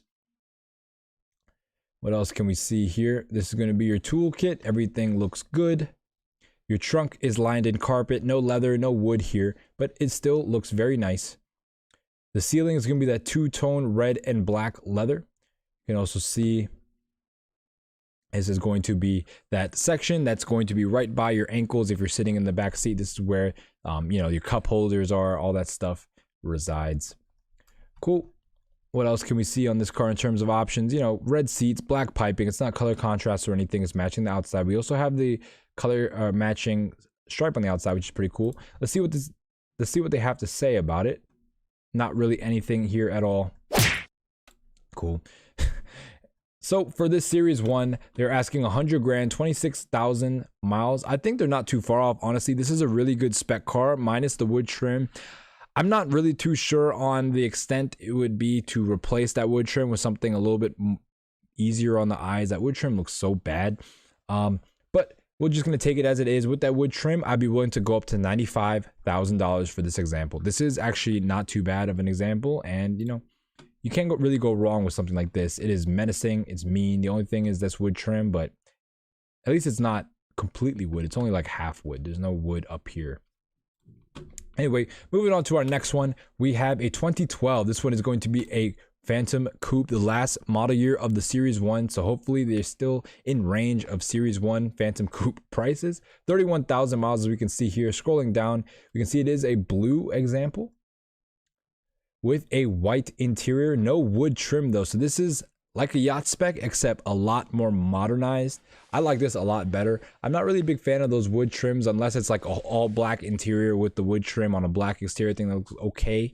But in terms of this trim, I do like this a lot. You have white seats, blue floors, black dash with black trim. You also have blue belts.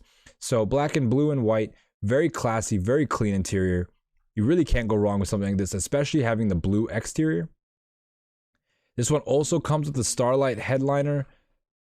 You can't really go wrong with this car at all. This is such a good spec. You can see it, you know, typical of Rolls-Royce. You have the split tailgate, so you can sit here and enjoy your day.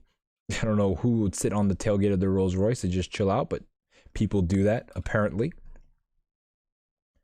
Yeah, this spec I like a lot. It's very clean, and it will look new in the future. That's a big thing with Rolls-Royces. A lot of people think the car is old looking now. It looks old, looks dated. So when you're selecting your trims, that's why I would suggest staying away from the wood. Not because it doesn't look that great necessarily. I know some people are always going to like that wood. It just doesn't look modern. This one looks modern. You have first of all, you have the brushed aluminum trim package as well. So that has something going for it. As you can see, I don't really like the way it looks. It kind of looks strange, especially this being a coupe and not a convertible. So this never leaves. You just always have this blue to chrome transition right here, which doesn't look that great. In my opinion, at least the window surround should have been in blue, and the chrome surround would have just been on the windshield, but they made it surround the second window. Anyway, that's just how it is. Not really any point complaining about it. That's just my observations.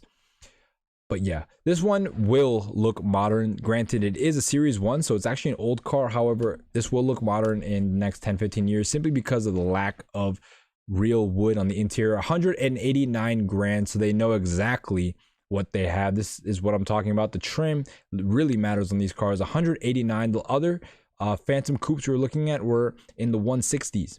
This one is 189, still has a good amount of miles, 31, and that's because of the interior spec. I'd say for me, having this really good spec and just being a really good combination overall, I'll be willing to go up to $165,000 for this Phantom Coupe Series 1.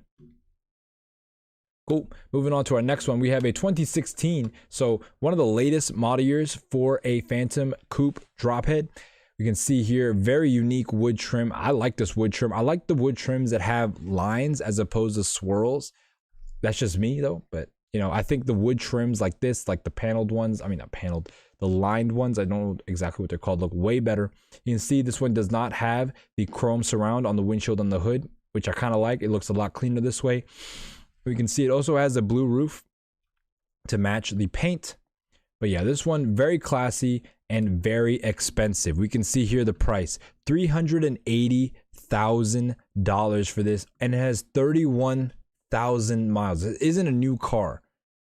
I believe these probably cost 400 something brand new. This guy owned it for almost 10 years, put 30,000 miles on it, and wants to sell it for almost 400K. I don't know how long this car has been for sale.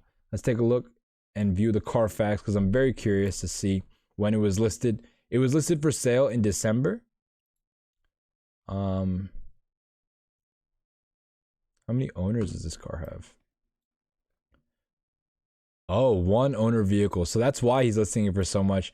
This guy doesn't want to sell his car. He loves it too much.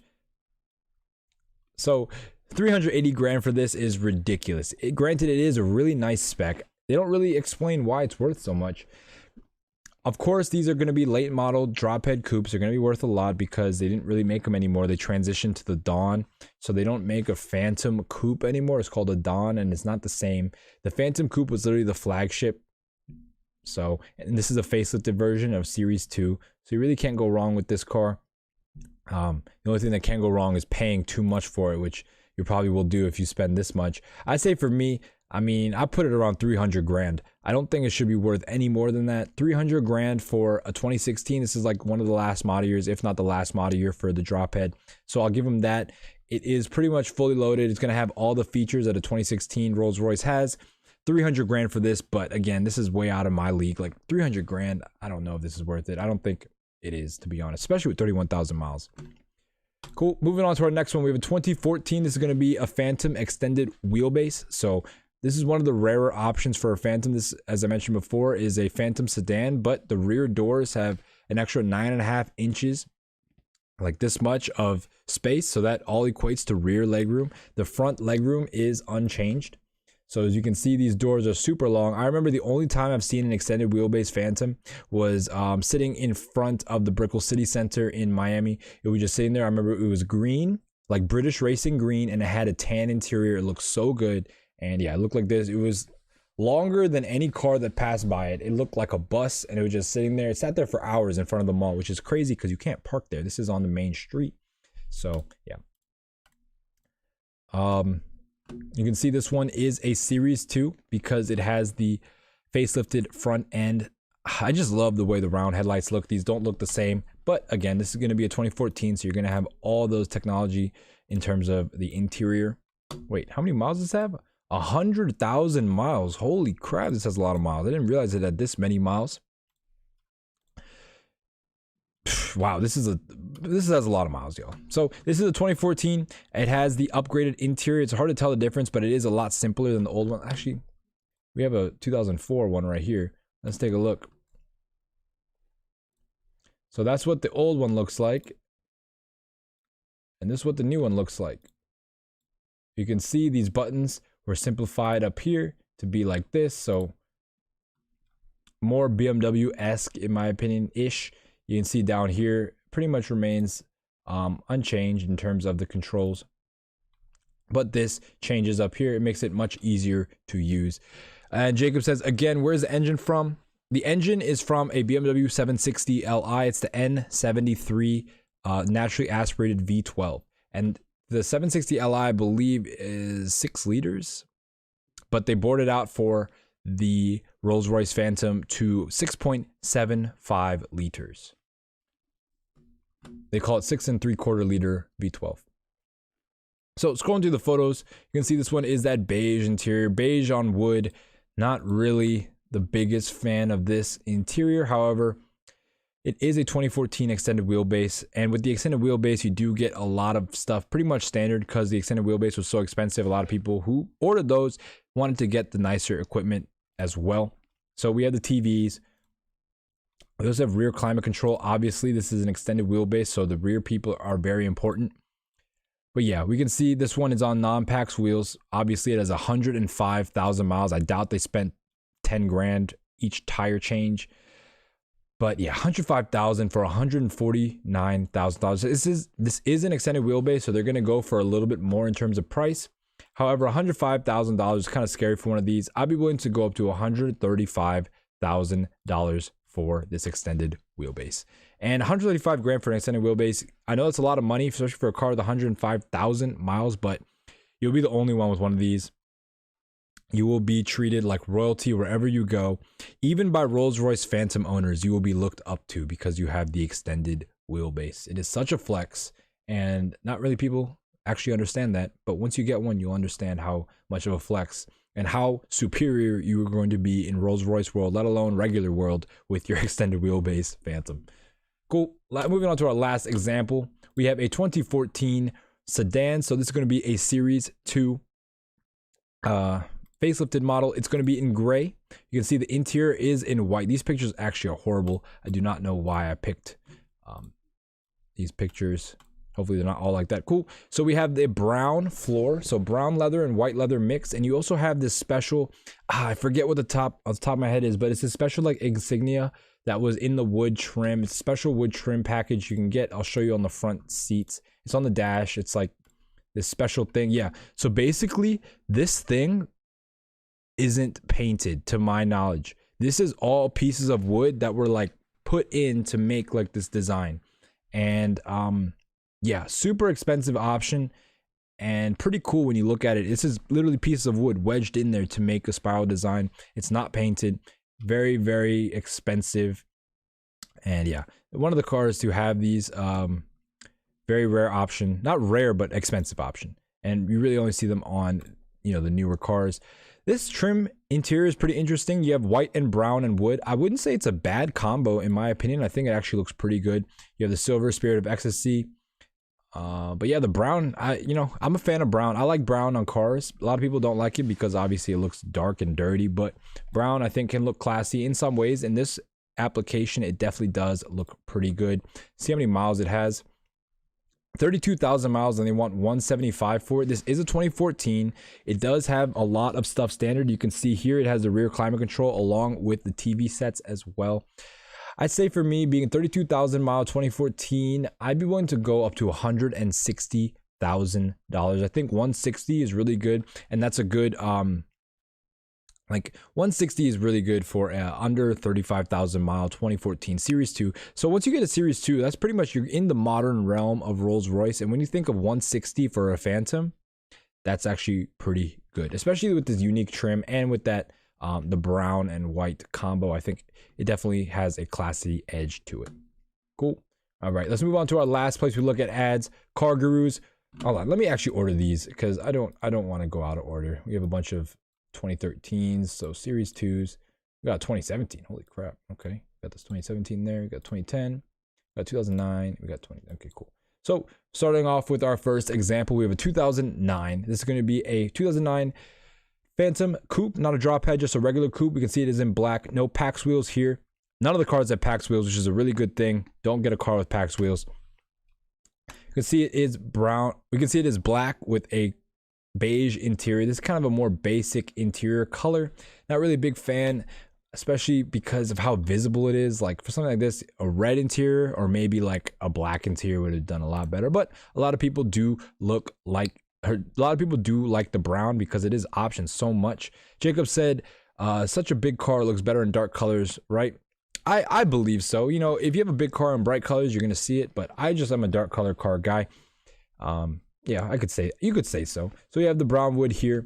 We have silver trim, which is interesting. You can see the silver trim up top. So a two-tone trim. We got silver trim on the wheel and the top of the dash, wood trim on the bottom of the dash and the doors.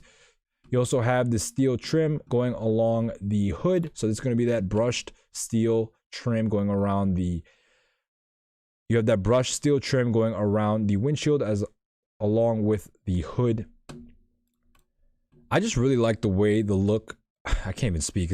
Wow, I've been going for almost an hour and a half. We're still not done. We all got a little bit left, but we're almost there.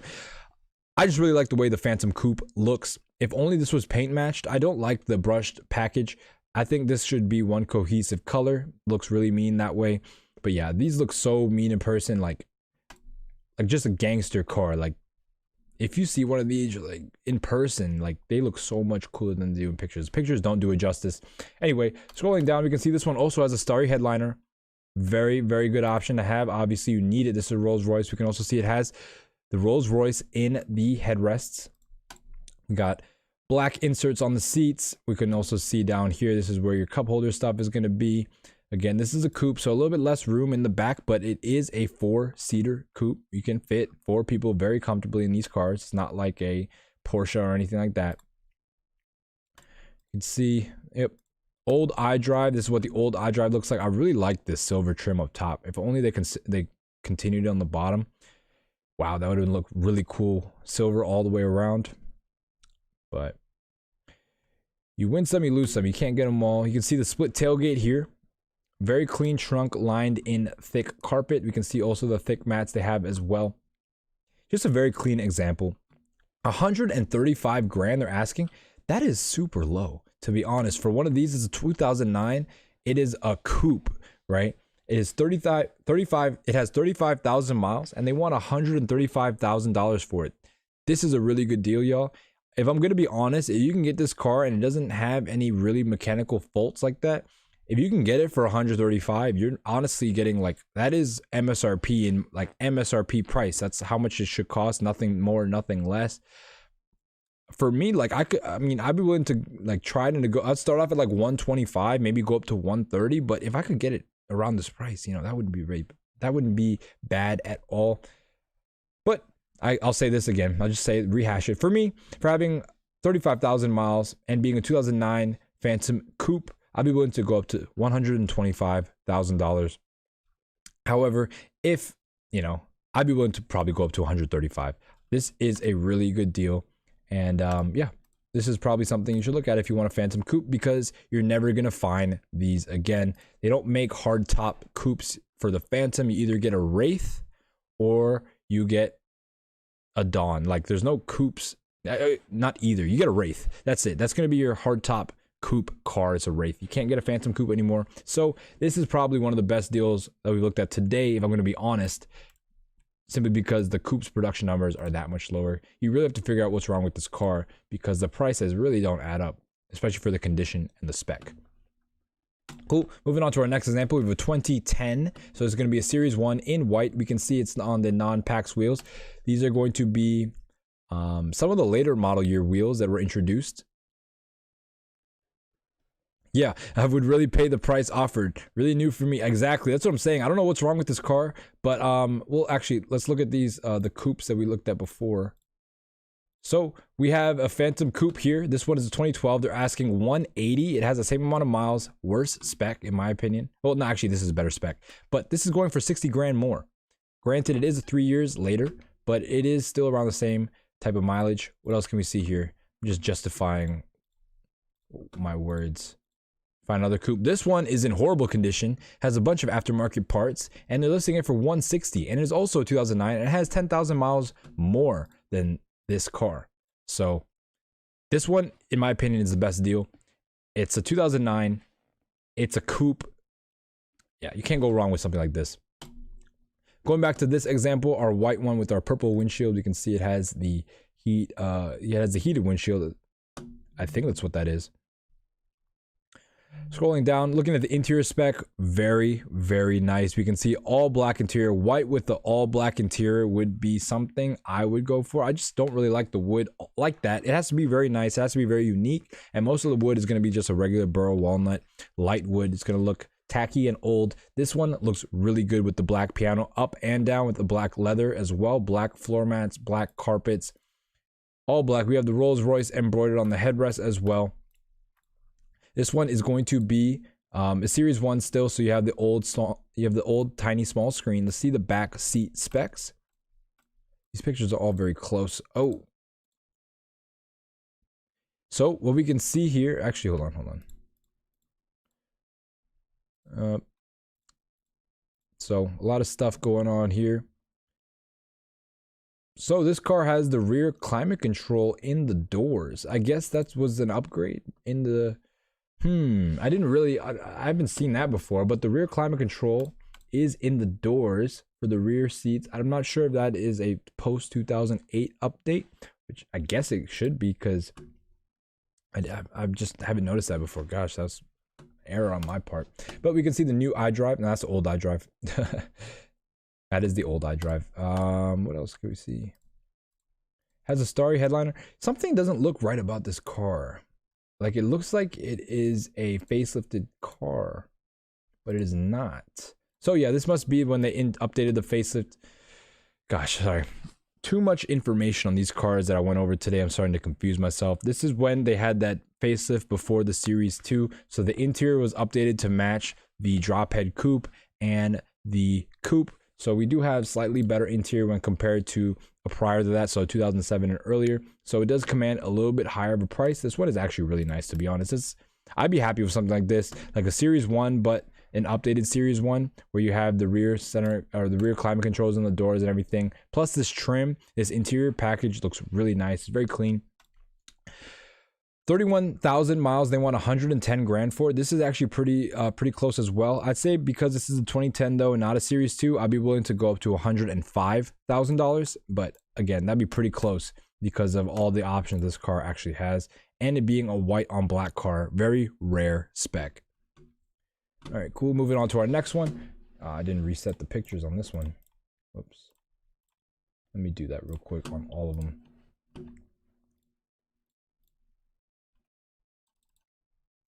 You guys get a sneak peek of what we're going to look at in a second. So looking at this one, we have like one of these light blues. You see this a lot in Miami, but we have a Series 1 drop head coupe in this. I forget what the blue is called, but it's just like almost like a purpley blue with a white roof, but it is a drop head coupe, so going to be the most expensive version out there. We can see the interior very much yacht spec. It's going to be tan with wood and a dark blue leather. I was about to say trim, but it's just dark blue leather. We also have dark blue carpets on the floors. You got 2 keys. That's good. You want to make sure that the cars come with keys always. Again, very yacht spec. We can see the wood here going all the way around the car. This is literally the most special part of the drop head coupe. It's supposed to look like a boat. Everyone knows that. But we can see it has all this, options. This drop head coupe is going to have pretty much everything because these are the most expensive. You can see the umbrellas here, which is interesting. The umbrellas aren't in the doors with the drop head coupe. They're in the fender. And see a place for your phone. But other than that, this is all old technology. Not really anything to really concern yourself with. Again, Rolls Royces, you don't really customize anything in terms of the infotainment or the interior in terms of technological features. They all come the same. See, Series 1 lights. I do like the Series 1 look. Just a lot of good pictures for this car. How much do they want? 189,000, and it has 24,000 miles. This is a 2010, so not a 2012, not a 2011. It's 2010. 188 is a little bit high for me, even though it only has 25,000 miles. I say for me, being that this is a drop head and being a Series 1, I'd be willing to go. 25 is pretty low, so I'd be willing to go up to around, I'd say $169,000 for this one would be a fair deal. Cool. All right, moving on to our next ad. We have a 2013 Rolls-Royce Phantom Coupe base. So this is going to be a Series 2 coupe. Very rare to find these. These are going to be super desirable in the future. If you really want a Phantom Coupe, get the rare one, the Series 2. This one is going to be super desirable. You barely ever see the Series 2 coupe.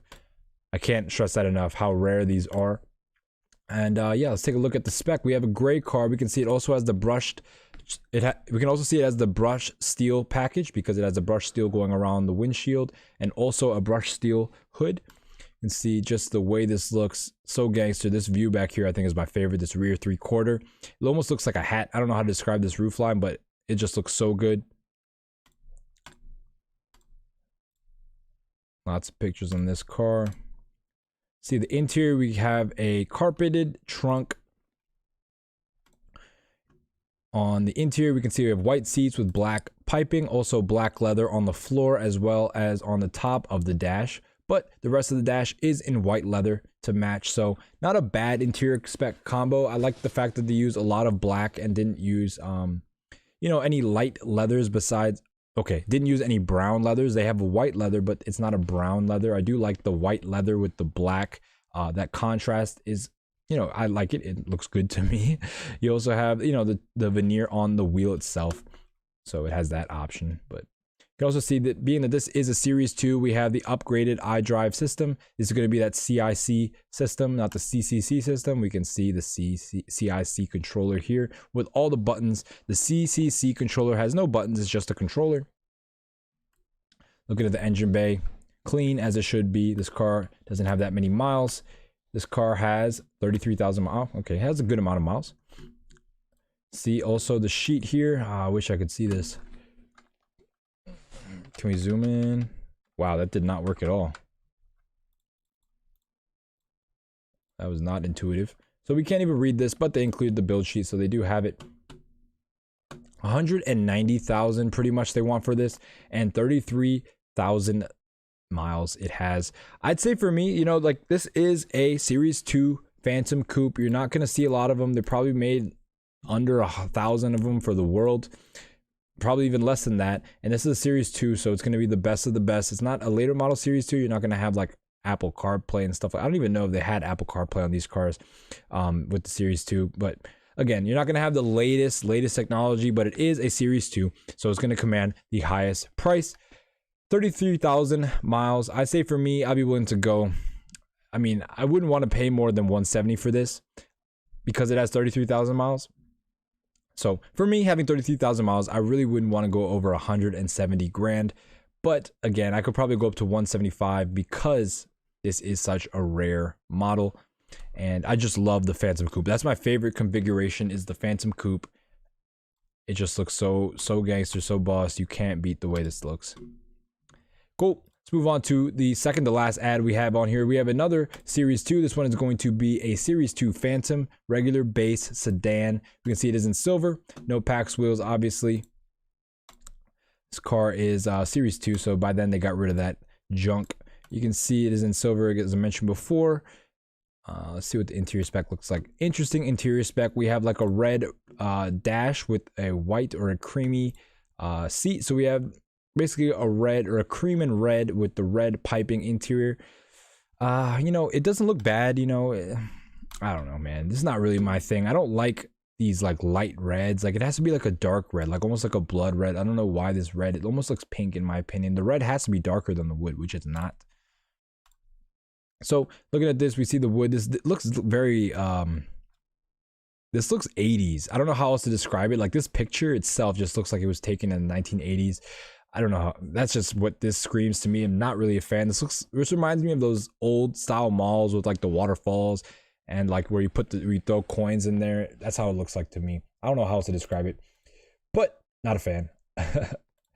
Not a fan. I don't like the mix of red and wood. I hate that. We also have red carpets, which are pretty cool. I think that stands out a lot. Red floors. That's pretty cool. You can see this is a Series 2. So we have the climate control in the doors. It's not going to be in the center. What else can we see here? We got the tables. No TVs, though. Just, yeah, pretty much not really that equipped. But it is a Series 2. It is a 2014, and it is low miles. I say for me though, being that this isn't too equipped in terms of having a really good interior spec or one that's pleasing to the eyes. This one looks kind of ugly to me. I'd be willing to go for a car that has 15,000 miles. I'd be willing to go up to $135,000 for this one. 15,000 miles is really low for one of these, and I wouldn't recommend really getting a low mile one, but because this is a Series 2, it's a more modern car, so they're not going to have some of those old car problems like the 2003, 2004, 2005 cars have. So I'll be more comfortable with buying a low mile version of a Series 2 than Series 1. And so because of that, $135,000 I think would be a good price for one of these when compared to the rest of the cars in the market. Granted, you're not getting the most features, but you're going to have to pay a little bit more if you want to get those not features, but a better spec'd car. Cool. All right. Moving on to our final example, the most expensive version of the Rolls-Royce Series 2, or the Rolls. Okay, let me just restart that whole intro. Moving on to our next example, we have a 2017 Rolls-Royce Phantom Drophead Coupe. This is going to be the most expensive Rolls-Royce Series 2 Phantom 7 that we've seen so far. You can see this one is in all white, triple white car. We got white on white on white with some small black trimmings, but all white pretty much. You can tell this car was made for Miami. It's being sold in Pompano Beach, so you know exactly where it's going right after it's being sold. You can see the interior on this car, all white. We have white trim. We even have a white wheel with the black outline to the wheel. Very, very special trim package on this car. Everything on this car is pretty much custom. You have to really specify this kind of stuff in order to get it completely right. They didn't just say make it all white. They wanted specific things white, specific things black. Notice how for the trim, for the wood trim for the rear, you actually have a lighter wood trim than what you normally see. They really barely even show it. But this trim up here is going to be lighter than what you'll see on pretty much every other Phantom. Usually it's more darker, more, I guess the lacquer is darker, not really too sure. But let's take a look back on the interior spec. We can see it's standard seats. These are going to be, you know, this is a 2017. This is about as loaded as it gets. I really can't say much about this car bad, because I can't say much bad things about this car. It is pretty much as good as it gets. This is a 2017. You can see, wait, let's, yeah, you can see the lights are the facelifted version. It has under 10,000 miles, 8,300 miles, and they're asking $439,000. You could literally buy 2 Phantoms for this price. You could buy a Phantom and a drop head coupe for this price. Who would really pay 440 grand for this is beyond me. I don't understand it. I don't even want to understand it, but someone really wants their cocaine triple white Phantom drop head coupe and they're willing to pay whatever for it, and someone will. Does this have a Carfax? No. Do they even say anything about the car itself? No. How can you, like, I don't get it, man. Does it say here? Like, that kind of pisses me off. Like, the entitlement of a dealership to list a car for 440 grand and not even write a description. That is entitlement. They really think someone's just going to come in there and buy it. $10,000 a month at 9.84 APR. That's crazy. 10 grand a month. 10 grand a month for one of these. Man, I don't know what I pay for this. I have no idea. I'd pay MSRP. I don't know what that is, but I wouldn't pay more than that. This is probably more than MSRP. I don't know, man. It's crazy. It's crazy. It's crazy. Crazy car to end on. I don't even want to price it. 440 grand. If you want it, go take it. I'm not even going to get anywhere near this car. Not for me. It's too white. It's going to get dirty so fast. Anyway, cool. That wraps it up for the Rolls-Royce Phantom 7. I say if you were to want to get the best deal overall, I'm talking about best deal in terms of mileage and the best ownership experience, I'd say to get a 2007 to 2012 car. Those are going to be the best deals in terms of price. If you get a 2012 or 2010 or 9 plus, you're going to have that updated interior. I forget exactly when it was, but in terms of the coupes and the drop heads, getting a 2012 or getting a gosh, I got too much thing to say, and it's been an hour and 52 minutes. This is taxing on my brain right now. For the drop, okay, we'll start off with sedans. Sedans, extended wheelbase. If you're gonna get a Series 2, just be prepared to pay a little bit more, and comparatively speaking, that a little bit more, you're gonna get kind of a not as equipped car. The spec isn't gonna be as good.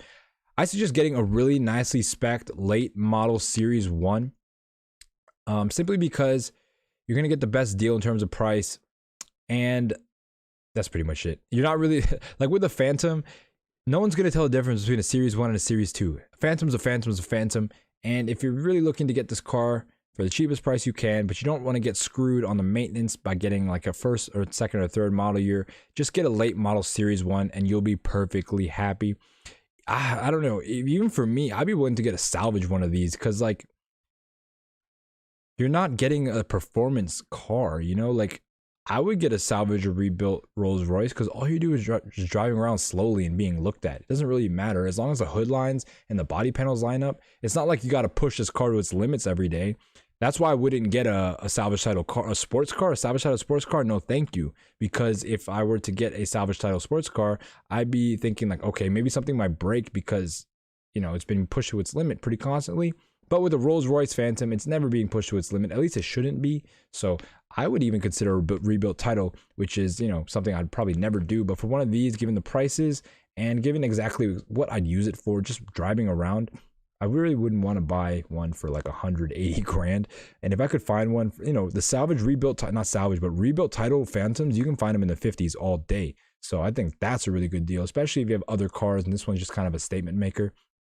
Yeah, 50 grand as an investment into, you know, if you're a business person and you need to have an image, if you want to get a rebuilt Phantom, I don't blame you at all, because it will definitely get you those eyes that you're looking for. If you want the most reliable one, the best product, always get a Series 2. If you have that extra $10,000, $15,000, I highly suggest getting a Series 2 over a Series 1, simply because you're going to have that new iDrive, you have all the new technology, it's going to be more reliable, and it's just a more modern car. You also have better interior trim and options in terms of what comes with the car and what doesn't standard. It's just going to be an overall better ownership experience. So if you have the extra money, don't even consider a Series 1, always consider a Series 2. And this is only for the sedans. Now we're getting into the drop head coupes and the Phantom coupes. I'm not really a big fan of the drop head. I get it, the drop head is the most famous one because it has, you know, the most put into it in terms of effort. You got the boat styling, you got, you know, everything. It has the highest MSRP. For the basically, if you want to get one of these, you're going to be paying so much money for a Series 2 that I don't even think it's worth it right now to even consider the Series 2. Just get a Series 1 coupe or a drop head. You're going to be really happy with those. A Series 2, you're spending over twice the amount of money. I don't know if that is exactly worth it. So yeah, I would recommend staying away from the drop head and coupes of the Series 2. But for the Series 1, all of them are good. Series 2 sedan is also good, but again, drop heads and the coupes for Series 2 are just kind of a waste of money in my opinion. But of course, there are going to be people who can justify that. I'm not that person. Alrighty. If you guys have any other questions, I'll be happy to answer that. But at this point, I'm getting pretty winded. It's been 2 hours. This is one of my longest shows. And it's crazy because it's like not usually when I have a long show, it's because I have a lot of discussion with the chat. But this was just me rattling off stuff about this car. Super, super complicated car to understand. There's a whole lot that goes into it. But I hope you guys at least learned something today. And I wish you guys the best of luck in terms of not only if you're searching for one of these and you can afford one, but just in life in general, because I do believe that everyone should at some point experience one of these. Owning it would be even better. But again, I wish you guys best of luck in everything. So you can maybe one day own one of these and drive one of these around, because I wish everybody that kind of success. Cool. All right. What am I going to do tomorrow in terms of cars?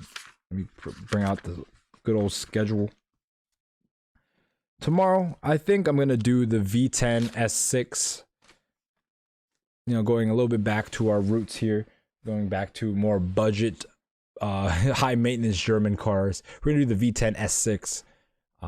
Yeah, we'll do that tomorrow. 5-liter V10 M6 or 5.2. Not really too sure. 5.2. Yeah, we'll figure that out all tomorrow. If you guys don't have any more questions, I'm gonna head out of here. I'm tired at this point. So, yep. Happy hunting on your Rolls Royce journey. I will see you guys tomorrow with the V10 Audi S6. And as always, peace. Have a good one. Be easy. I'll see you tomorrow.